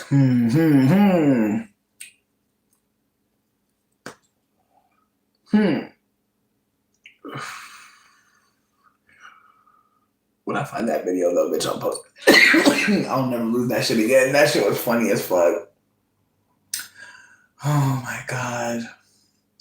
And she says she was saying something like, oh, a rabbi in Peckham told me I should take a nap for 3 months. Don't do that. Not you got me about to fight for my people now. Not you, but not I chose Gemini as my half birthday because I really could have chose Cancer, bitch. I could have said June 26th, but just like June 13th just really hit me. 6/13 just really hit me. I wonder what's there. You know, I really wonder what's there because low key, bitch, the day a man tried to kill me was like fucking June 20th, which is my daddy's birthday.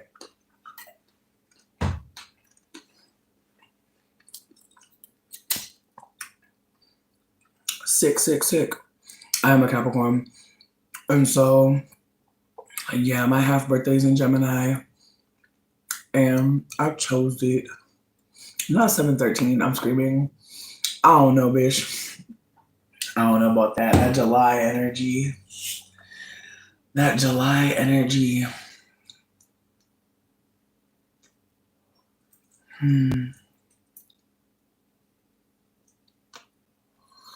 I have a Sagittarius moon, bitch. I was always gonna have motion. Just shout out to the Saggies, bitch. The Saggies know what I mean. Bitch, the Saggies, I swear, bitch. I love Sag people. I love Sag people so much, bitch.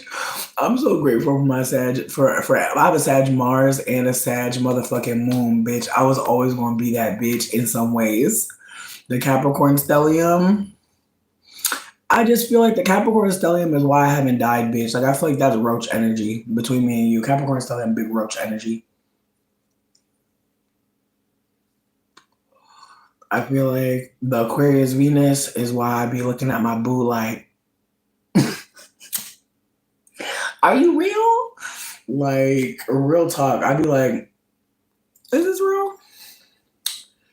And almost fuck around and miss out on something really beautiful. Honestly, like Aquarius in love is fucking awkward. Like, ooh, Aquarius Venus is the worst fucking Venus. I have to say it because we really don't trust nobody, bitch. We don't trust you, bitch. We don't care what you say, bitch. It's a lie. It sucks. I really hate that. Like, I don't care what you tell me. I'm Googling it. I don't care what a man say. I'm looking it up. Mm-mm-mm. I don't trust them. I don't trust none of my partners, and it sucks because like I obviously have to build it, but I really and it's like the closer we get, the more I'm like, it's so sick. It's like the less I know, the more I trust. It's really crazy. The closer I get, the more I'm terrified, and it's like, what does that mean?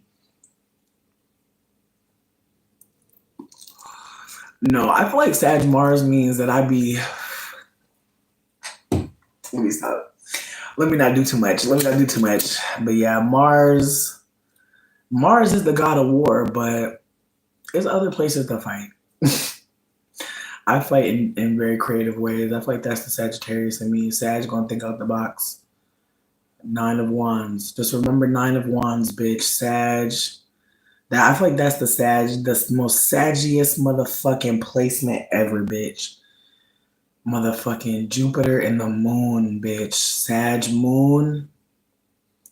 Bitches like that. I feel like that's like the biggest roach energy right there. Sag moon. It's like, oh, you thought you stomped on me? Bitch, it's the way I'm in the groove of your boot. Go outside. Go outside, bitch. You about to have you part of my plan? I swear. Sag and the moon is so funny because you can really think outside the box, truly. Mm-mm.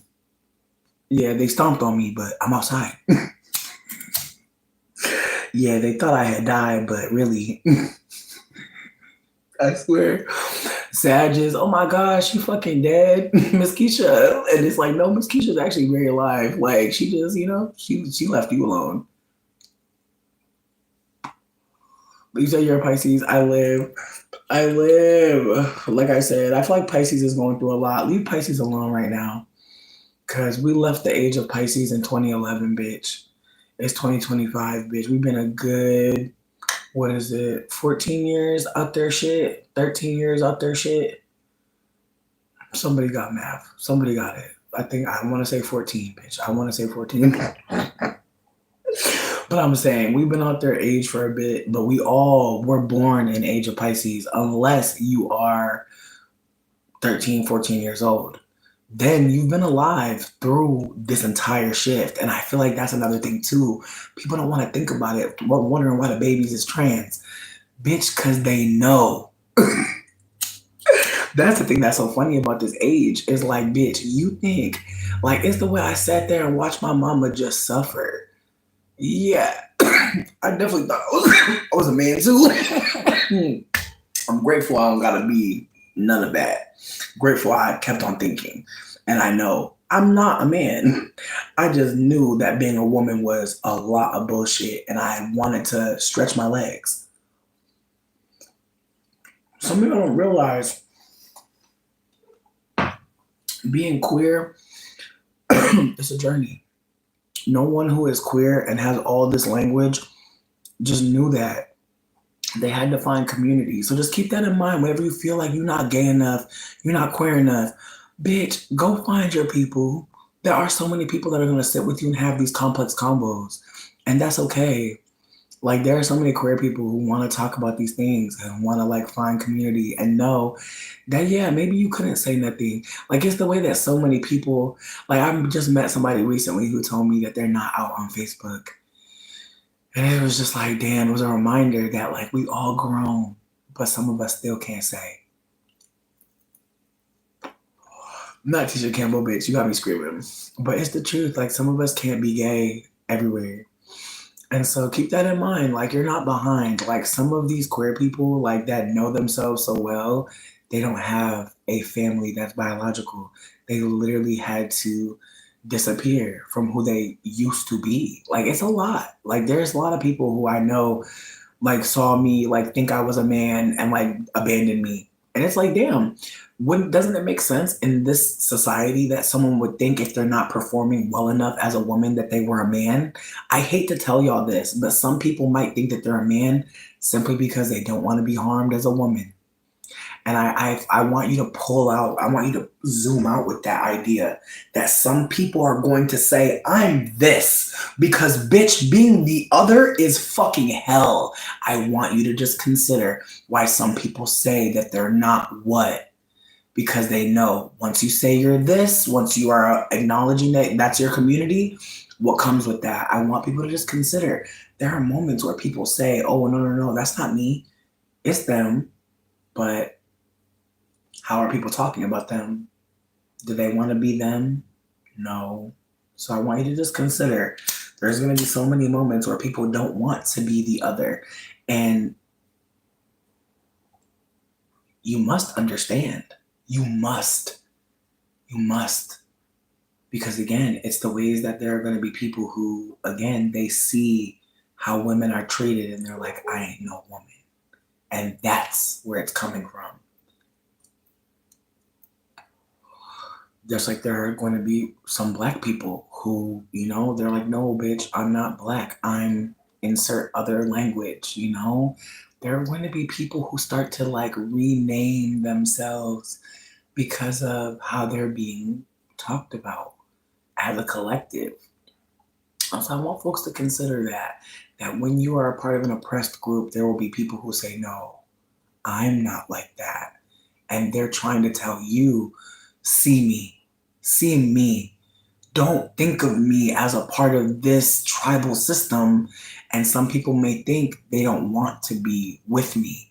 And it's not that. They don't want to be dehumanized further. They don't want to be boiled down to something. And again, it's the way that like I don't want to say that I understand or I'm holding this completely, but I want us to maybe zoom out and consider that there are so many black folks who may not feel as convicted or may not feel as strong to say certain things, but they feel them. But again, once you open your mouth and out yourself as someone who's anti-capitalist, you're interested in abolition, you're interested in being in decolonizing. Like once you make it clear that like you're not assimilating into whiteness, you're not assimilating into uh, protecting the colonizer, you're not protecting the capital, you're not protecting the way of life, that does shift how people look at you. And so I want to just be candid that there are going to be so many people who don't know how yet. So many people who don't understand that this isn't just a friend breakup, that like these people actually are invested in colonizing, and you actually have to just, that their consequences, they don't get you anymore.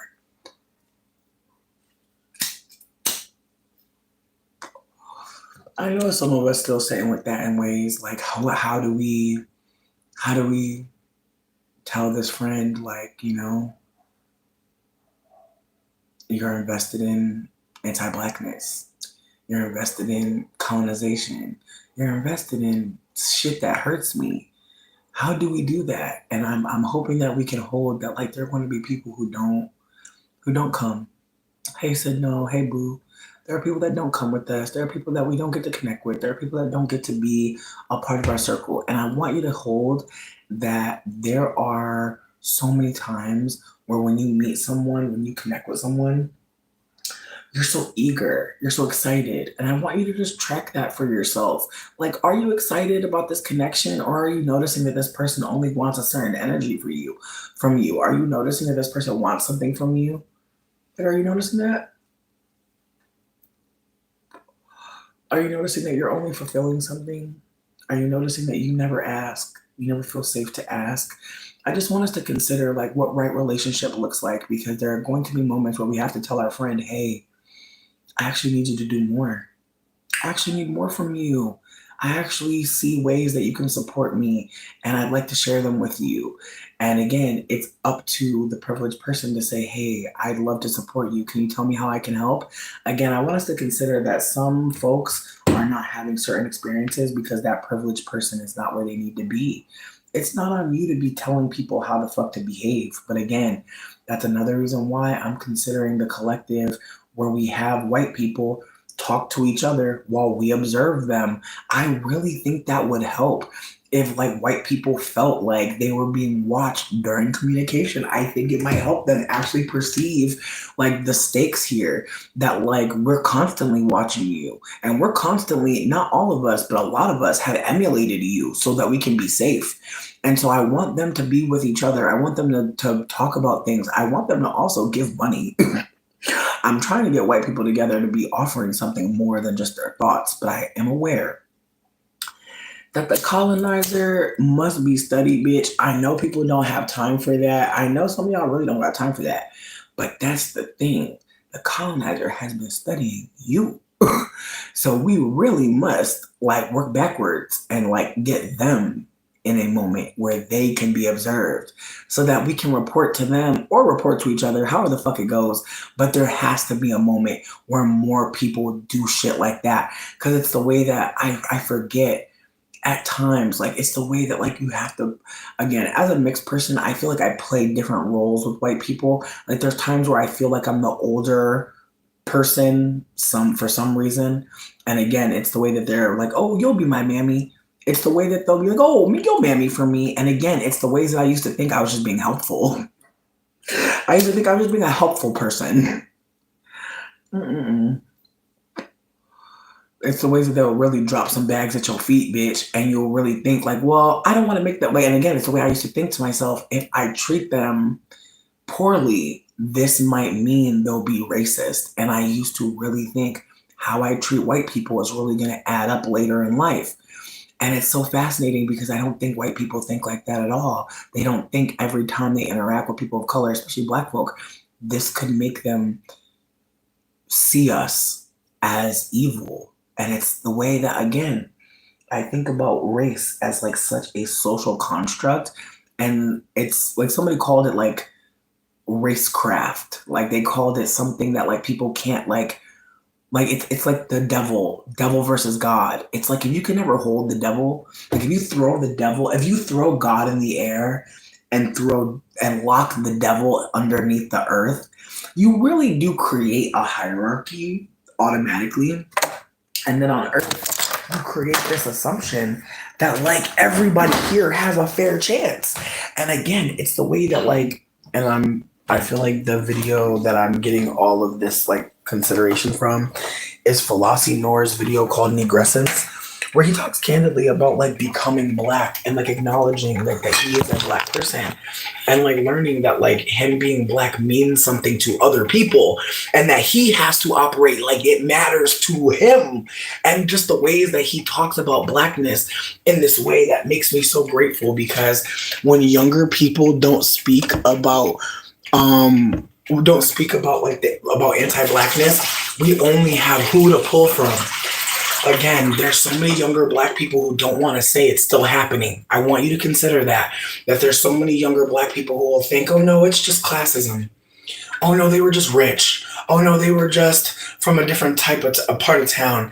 Like there's so many ways to make it seem like white people aren't being racist. So many ways to outthink it that it does make it seem like it does. Again, there are people that think they're crazy at this point, which is unfortunate, and that's why I think Falassi Noor also made another video called oh shit.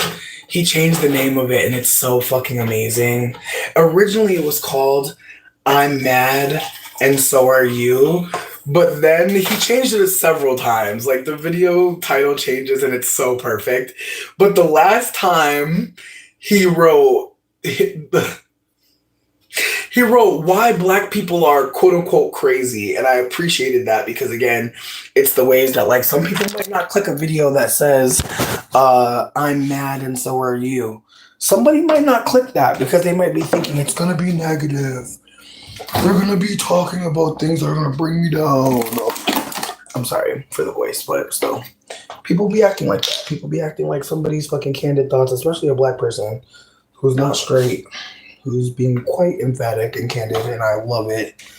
But of course, people think it might be too heavy, but between me and you, it's as heavy as that fucking sounds. Like, again, we're talking about black intelligence, so let's just be candid that like it's not welcome. And so right then and there, this shit is treasonous.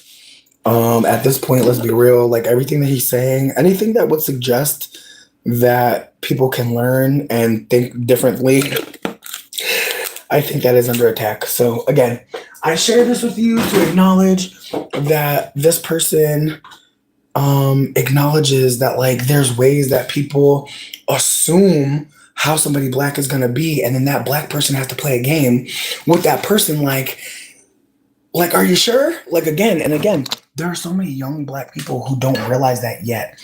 Might be raised by white people, might be raised by non-black people, might be raised by people who unfortunately maybe didn't have to enter the workforce in a particular way, might have been supported in a particular way. Again, black people have so many experiences, so many different lives. So I want to be candid that there are some black people who really think anti-blackness has never touched me, and I pray for them every day.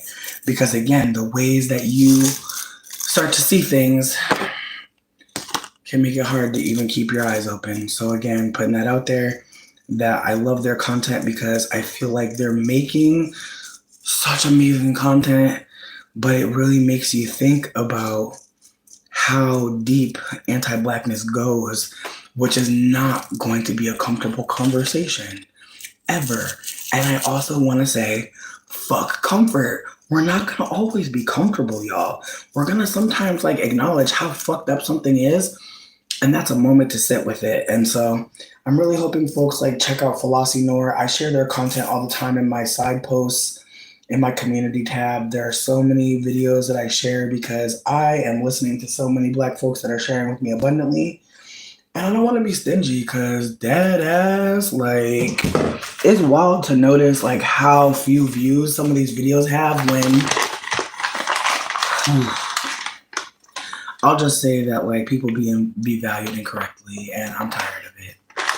No, Falassi Noor, like, I feel like whenever I watch their videos, I feel like I'm transported to a cafe where the child of James Baldwin and his queer lover from France like holds court. Like I literally feel like dead ass. Like I feel like all the satire and biting wit that I feel like James was like always like giving but wasn't as celebrated for, because again, he's so brilliant. Like I feel like people might think it's not worth it to bring up how like funny or like how clever someone is, but I think about like how clever and hilarious they are on top of being a black historian and the ways that like they're constantly bringing us so much.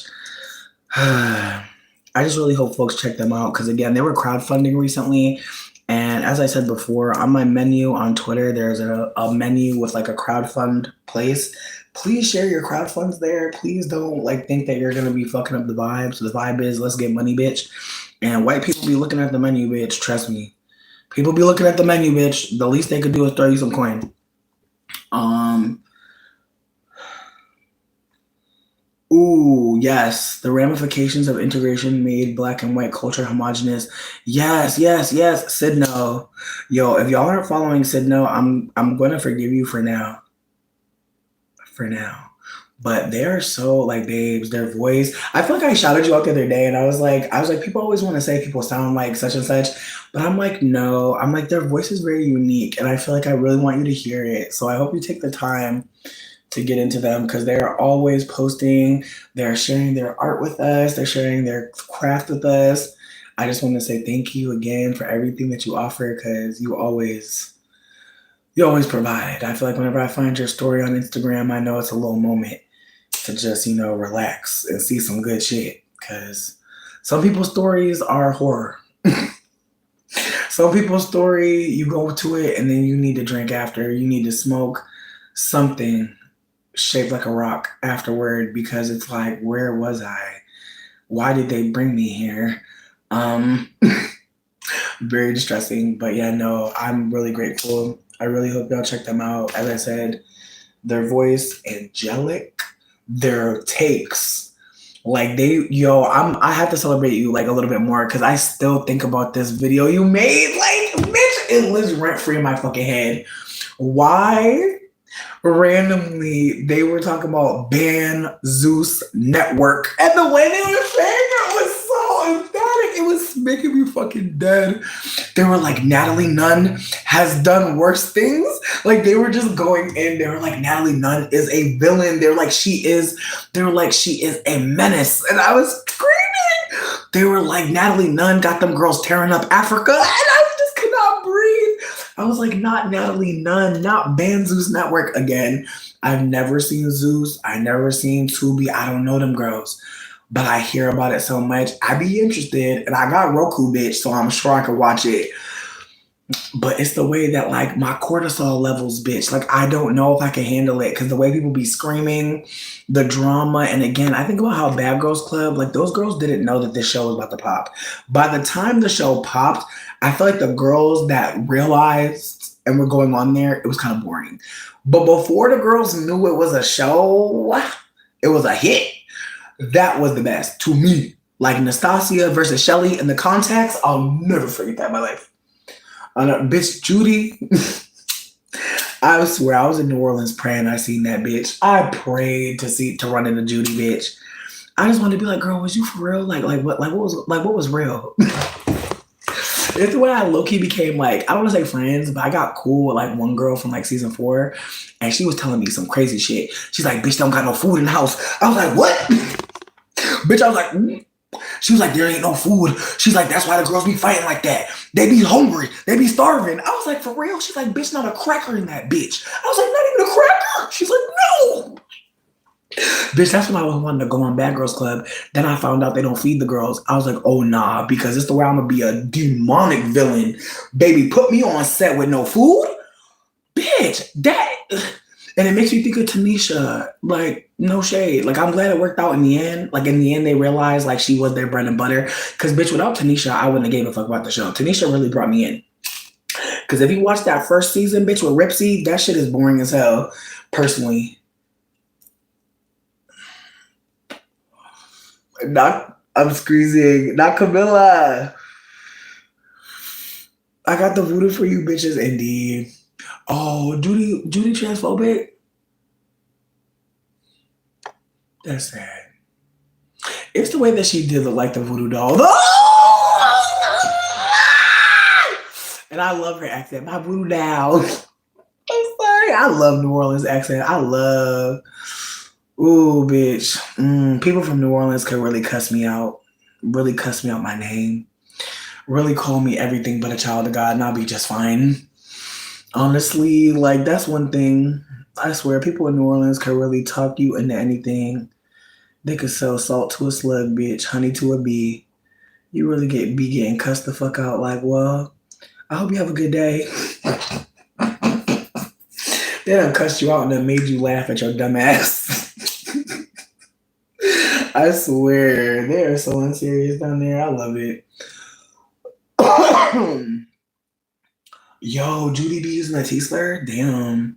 Sidebar. I feel like the other day somebody was, ooh, not the other day, bitch, last night when I was at dinner, me, Trilly, and Sierra was talking about Kaya and Mandy. Excuse me. Bitch, and my bad, bitch, my bad. But T.S. Madison and Kaya got beef again. Bitch, for real? Why they bothering Sydney? She's so cute. Leave her be. I don't even understand. Like, yo, I not even about understanding. Shit's so good, bitch.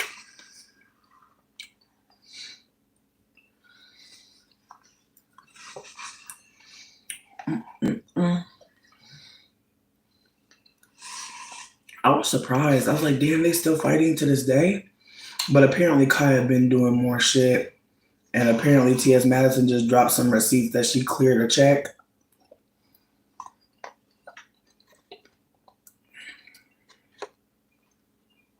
And I was just like, damn.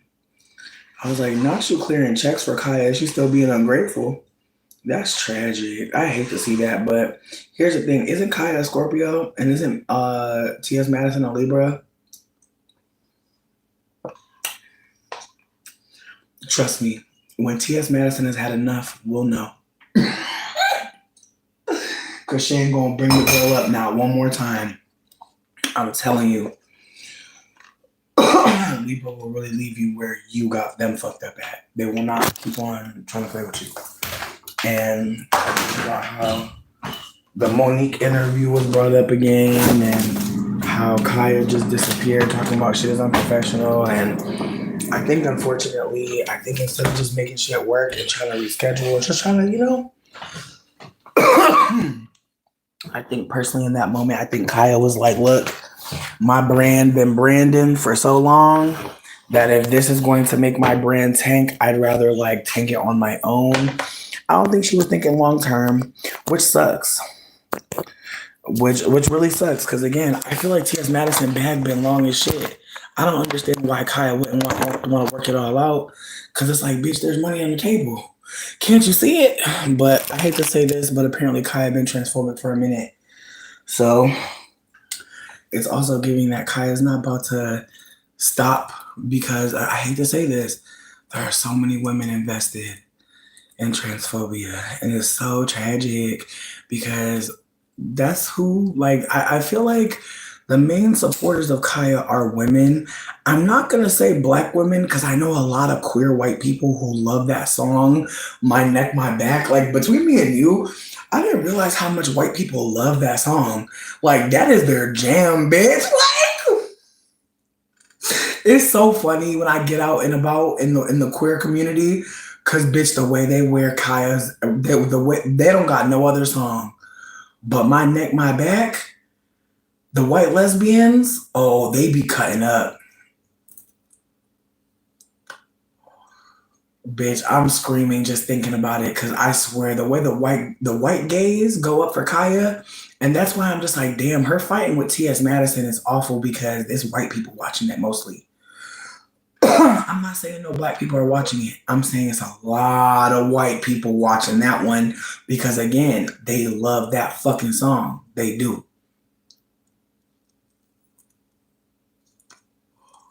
That's what I'm saying. Like, Kaya's loved by some gay white people. Hardcore. Not a 40. Don't do her. Here's my thing. I feel like Kaya is unfortunately not listening to young girls. I really wish, like, and that's one thing that I'm seeing as an elder. Like, the older I get, the more I have to listen to younger people. I have to, because if I don't know what's going on, all I got is what went on. You know what I'm trying to say? I saw something. What you seeing now? That's gonna help both of us because we can compare fucking notes. And so again, it's the way that I could tell Kaya don't have no younger queer folk around her that she respects to listen to, and that sucks. Like she's not respecting the girl. She don't even respect fucking T.S. Madison. And again, T.S. Madison put how much money in her pocket? Come on. Again, this time is gonna suck because there are going to be people who align with whiteness, and it's gonna hurt to see it because they know better, but they're not going to consider that we see them. And I think about this is like really petty, and like I don't want to be dramatic, but one of my favorite YouTubers slash TikTokers blocked me. And I talked about this before. I'm not gonna do too much, but Jasmine's Garden blocked me, bitch. Imagine being noticed by your queen. Imagine being noticed by your queen, and she literally blocked me. And what sucked is she blocked me because, and of course I'm blanking on this bitch name. That's the most fucked up part about it is like I'm not as invested, but I was definitely trying to push back. Somebody help me, please. But who is the black woman who is fighting for Target? Y'all, somebody knows what I'm talking about. When Target boycott first started, she was the first one saying, "Don't do it, y'all." And people were like, "Oh, we gotta let Tabitha. Give me the last name, please, because I want to say her whole shit just so I can like put it in a nice little bow." But Tabitha, somebody please help me. Kaya's Live is definitely anti-help the black youth. It kind of feels like an evolved version of the hate that Nikki has. Tabitha Brown, thank you so much. Bitch, I got blocked by motherfucking, and I'm not saying this so y'all can bother her. I respect the block, but I want to be candid that like when Tabitha Brown popped out about her books, like, and this was months ago. This was when the boycott was first being floated. She was like, "Don't do it, reconsider." And me and Jasmine Garden got into it a little bit because she over here trying to defend her, and it's like, I hear you. I was like, I'm hearing you. I'm like, but she's asking people to cross the picket line. Fuck that. And I don't want to say we tussled, but she really was not feeling me. And at the time, in retrospect, I can understand.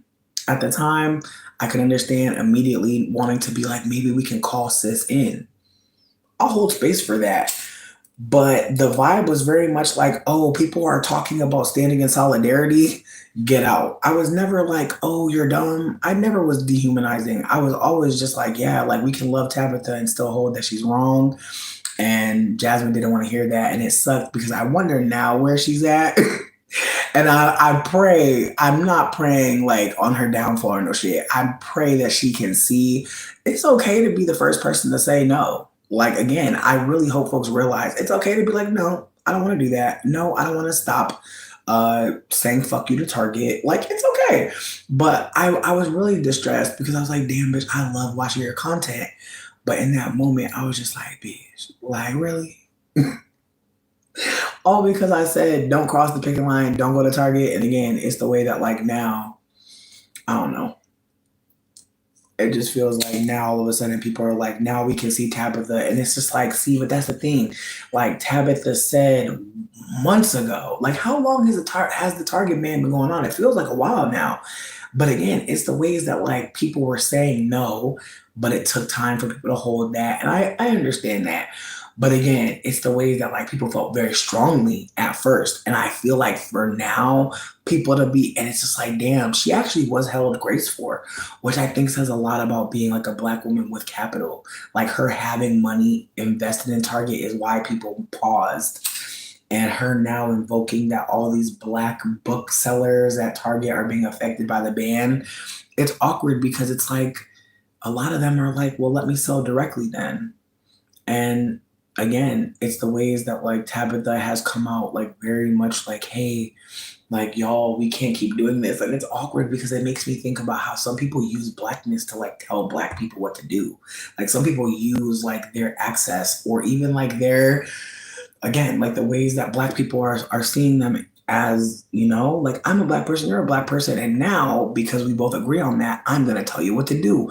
And then I'm your elder, so you really gotta listen to me. Or oh, I got money invested, so you really gotta listen to me. And it's the way people are like, man, I wonder how much Target paid her. And there's a part of me that's like, they might have already paid her for these books, and she's hoping that she gets her check. And again, I don't think she's a bad person for wanting to be paid. Of course not. But I do think that it makes me wonder, as I said about Beyonce before, how much money is enough? Like, how much more do you need? Why are you on tour with your children during a pandemic? Why can't you guys sit at home? Why can't y'all uplift some GoFundMe's? Like, it just blows me in ways how some people operate like they're above community, but without community, what would they have? And again, it's the ways that like Beyonce's doing jeans commercials and people are loving it. And it's so interesting because it's like, wow. Again, it just makes me think about how some people are their star shine, their fame. Like it's fascinating sometimes to think about it. Like some people get famous and like all they do is try to help people, and some people get famous and all they do is try to maintain it. It's so fascinating to think about. I feel like every time people like find out that I'm still alive and they try to talk about me, I'm just like, at this point, I'm not comfortable anymore. Like people knowing who the fuck I am. No, thank you. Like, because again, I feel like I've done so many goofy things, and it's like I don't know what we're gonna talk about today, but you know, I'm good.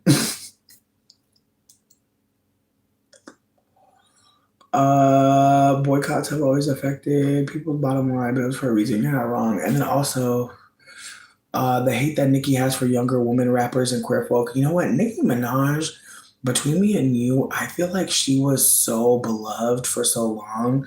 I think that that warps your sense of like reality.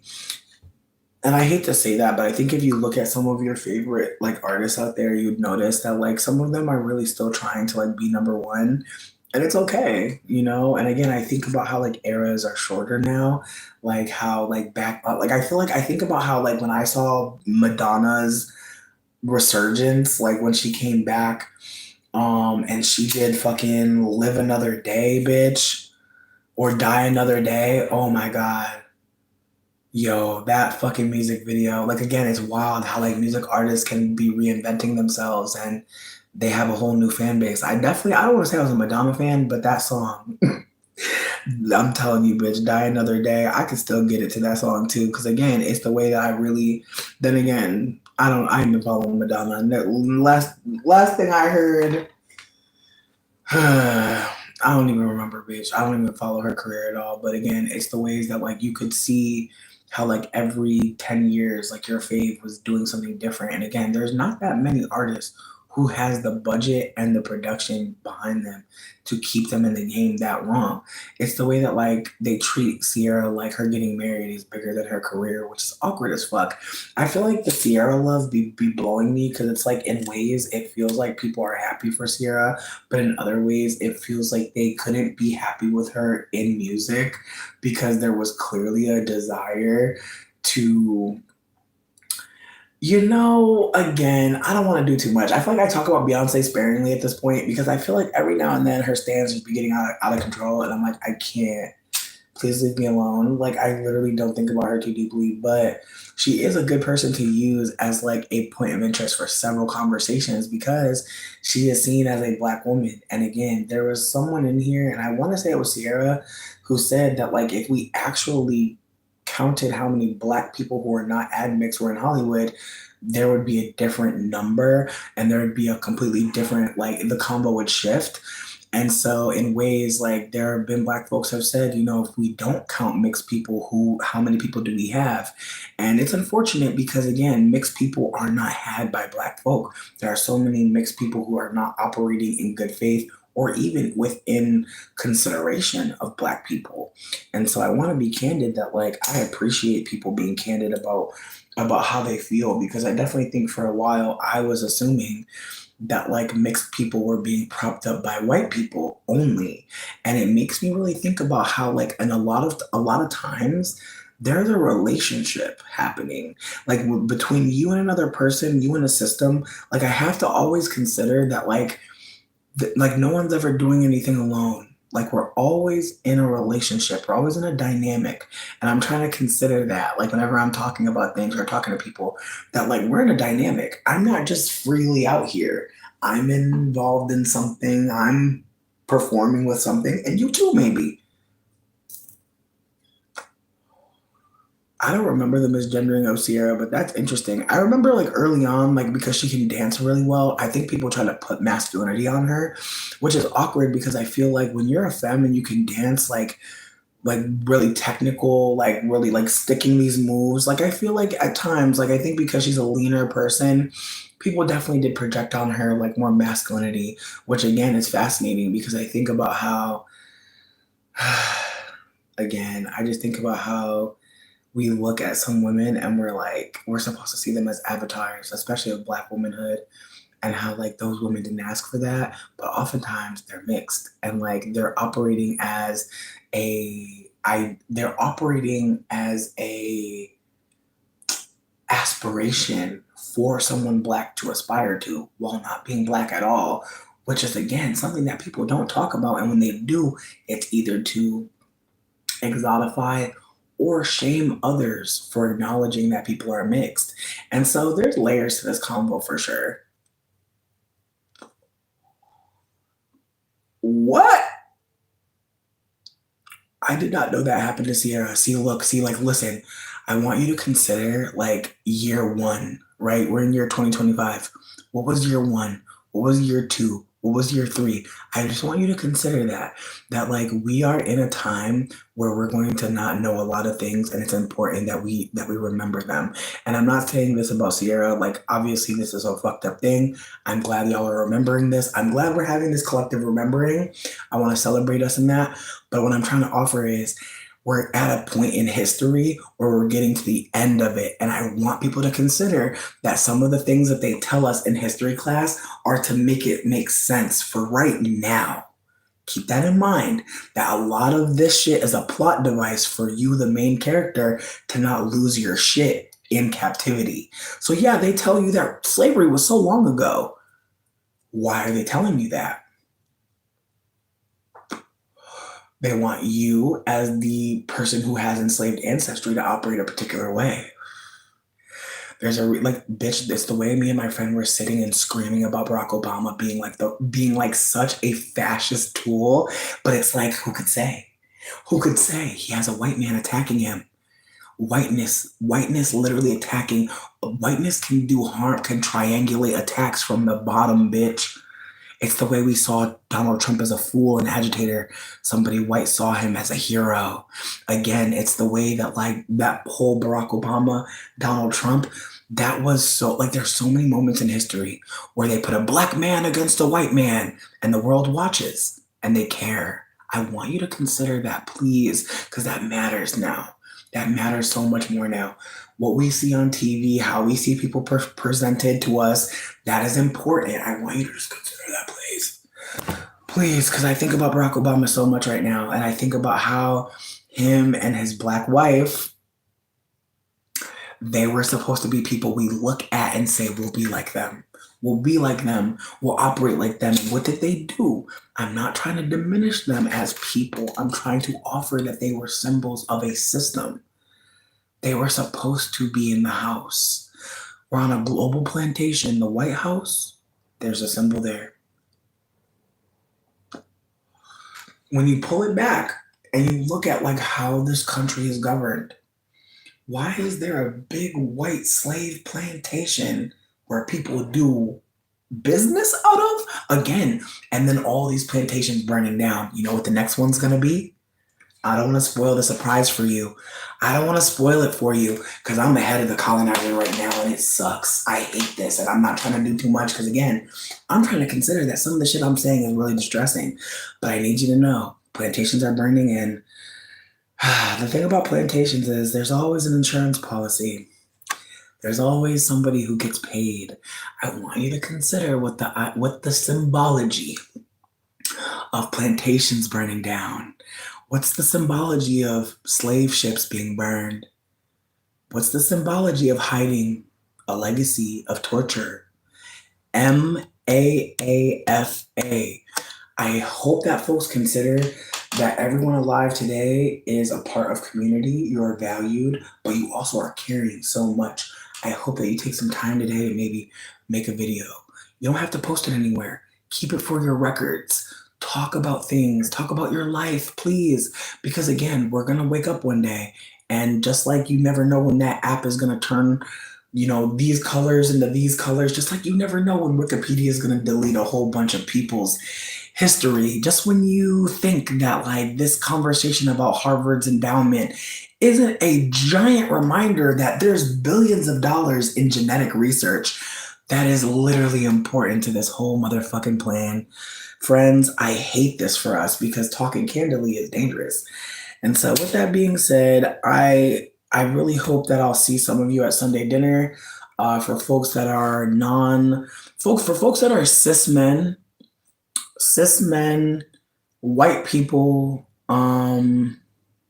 non-black folks who don't have any black friends or connections, even if you do, I just want you to know, like, I really do want to find a way to create a space so that everyone who doesn't know what the fuck is going on can talk to each other so we can know what the fuck y'all are thinking, because then we'll be able to figure out if you can be talked to. Because unfortunately, unless we observe you, we cannot tell what you're up to. And I hate that for us because, again, there's so many white people that are just, they're just waiting to prove that they are invested in whiteness. And so I want you to consider that, like, just because someone's white, it doesn't mean that they're not also attempting to be an abolitionist. I want us to consider that there can be where we have miscommunication with somebody who, again, is on our side, but they're going to have to remain open. They're going to have to remain a lot of things. And I want folks to consider that, like, white people expect there to be conflicts that are just handled. Like, we just figure it out. Like, and I want you to know that the reality is whiteness is fake. So a lot of times when people are fighting, they beat each other up. They cuss each other out. They kill each other. Like, that's what happens a lot of times. I'm hoping we can hold that is not necessary right now. That right now the stakes are listening. The stakes are listening. The stakes are uplifting what people are saying. Things that, again, you couldn't offer. Things that you're so grateful were offered to you. I want you to just consider how grateful you are that somebody made content about this or that subject and you got to hear it. And now you're spending one less year on earth confused. I want us to consider what that looks like. And again, when I took my mushroom trip, in the beginning, it was silly and fun. But again, at some point, the mushroom is like, hold up. We got a bunch of people here. Let's talk. Like, that's the thing about it. That's the thing about mushrooms. Like, they literally want to talk to you so bad because they want you to talk to other people and they really want you to talk to the earth. Like, the way this mushroom is like, bitch, put on clothes, go outside. Like, again, it's the ways that, like, there's moments where your inner monologue might be blocked. Maybe people cussing you out, yelling at you, being mean to you. Maybe it's hard to trust what you think. Again, you're not crazy. And even if you are, hey, hi. I don't think you're crazy, but again, it's the way that if you were, that's okay. Again, I don't expect anybody to get anything from all these fucking videos that I make, but I feel like this one was just a silly little moment to remind you that, like, we're going to have moments of pleasure and joy. We're not going to always be crying. And even if we are crying, it's not bad. Absolutely. They're burning down these plantations because what's a plantation? Again, sometimes what we don't want to hold is like when things exist after harm is unfolded, that needs to be something dealt with in community. White supremacy only knows how to profit off of pain and legacy of pain. That's why these fucking plantations are bed and breakfasts. They don't know how to appropriately hold harm they've done. Whiteness is expecting the rest of us to move on because they want to. I want us to consider that.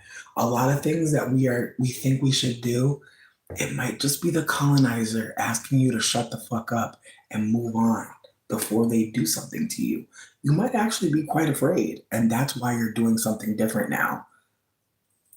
I just want folks to hold that sometimes, like, you're not in control. A lot of times you're not in control. The idea of regulation, it's like, bitch, we're in captivity. That's why I keep saying it. We're in jail. We're in a zoo.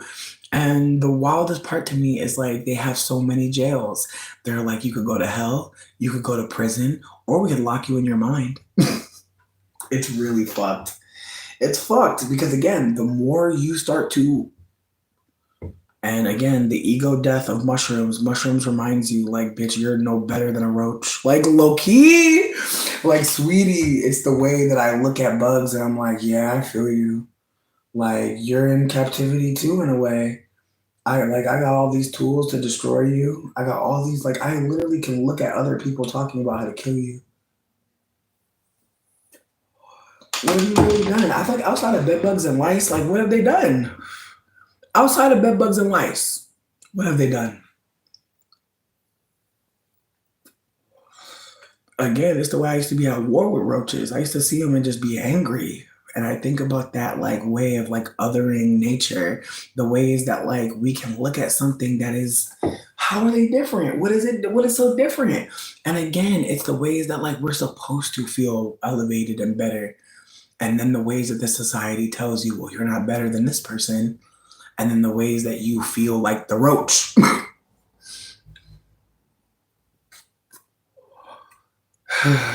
And so, again, it's the ways that I have, like, again, mushrooms is dangerous because it'll make you consider a roach's feelings.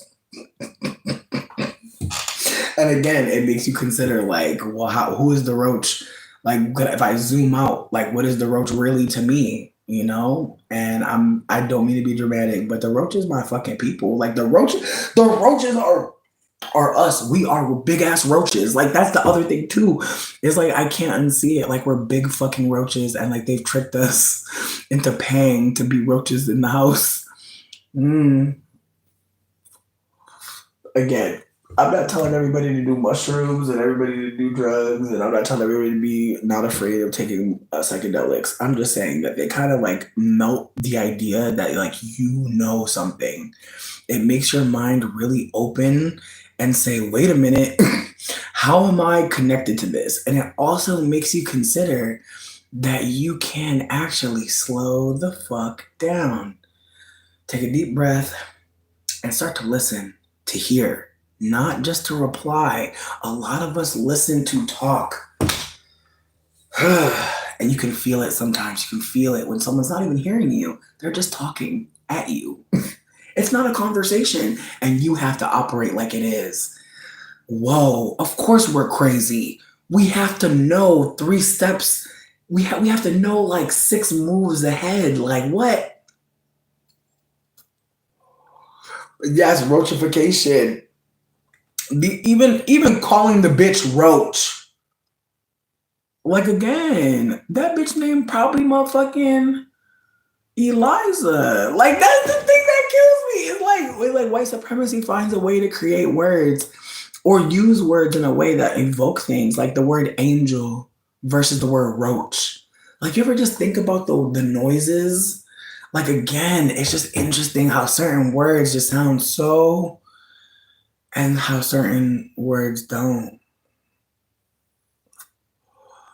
And how some of these words are supposed to sting you. And you can tell, like, bitch, the first time you hear the N-word with the hard ER, bitch, the way that word never comes out soft or nice or sweet, that word always is coming off fire, smoke, stank, dookie. And again, it's the ways that even if you don't understand language, certain words, when they're said, you know by the way they're said, they're not words that we should be using to talk to each other, but we are. And what does it mean now? We gotta fight. Not, listen, fuck a rat. Fuck a rat. Fuck a rat. Nah, I'm cool beans. I love you so much. But again, hear me out. I don't think that burning down a plantation is gonna stop people from remembering. But I want us to consider that there are people that are saying that slavery ended 200 years ago at this point. Like, there are people with a good heart saying it was 200. Again, I want people to look into the 1619 Project, please, badly. I also want folks to look into things like peonage. I want folks to look into fucking Jim Crow. I want folks to look into Tinian law. I want folks to look into all these other ways that white people knew they could cause harm and they did, and how that is all still alive and well.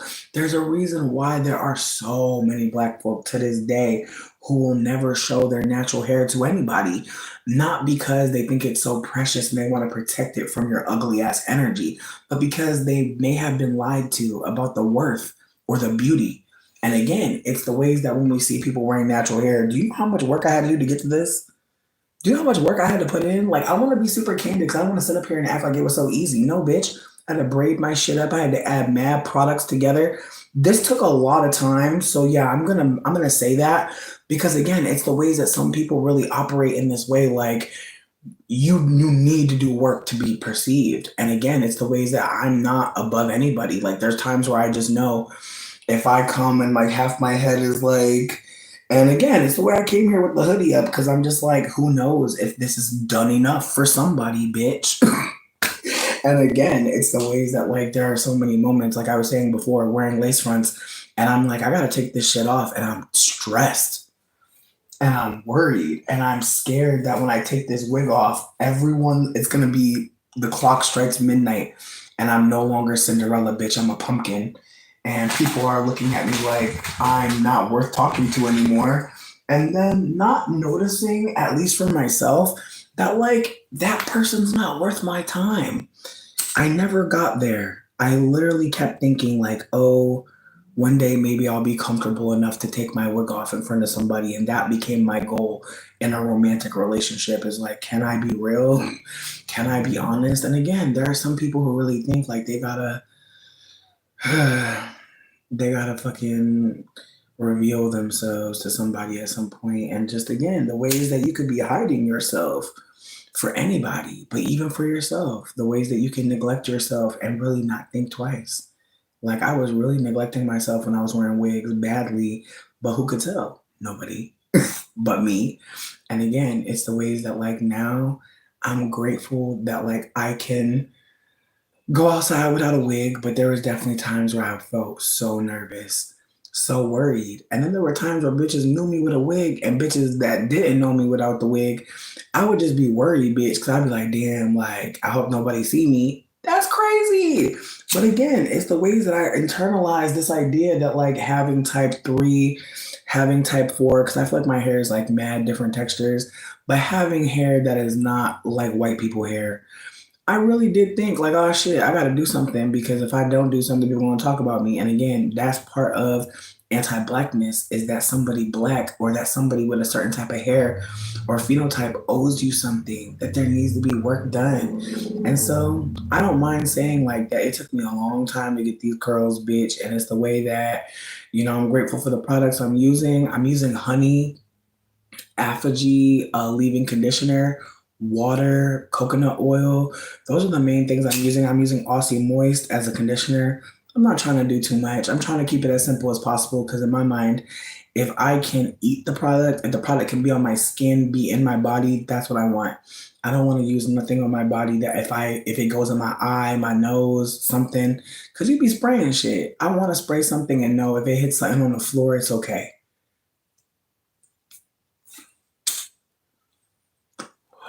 But as I was saying though, I want to say that like there's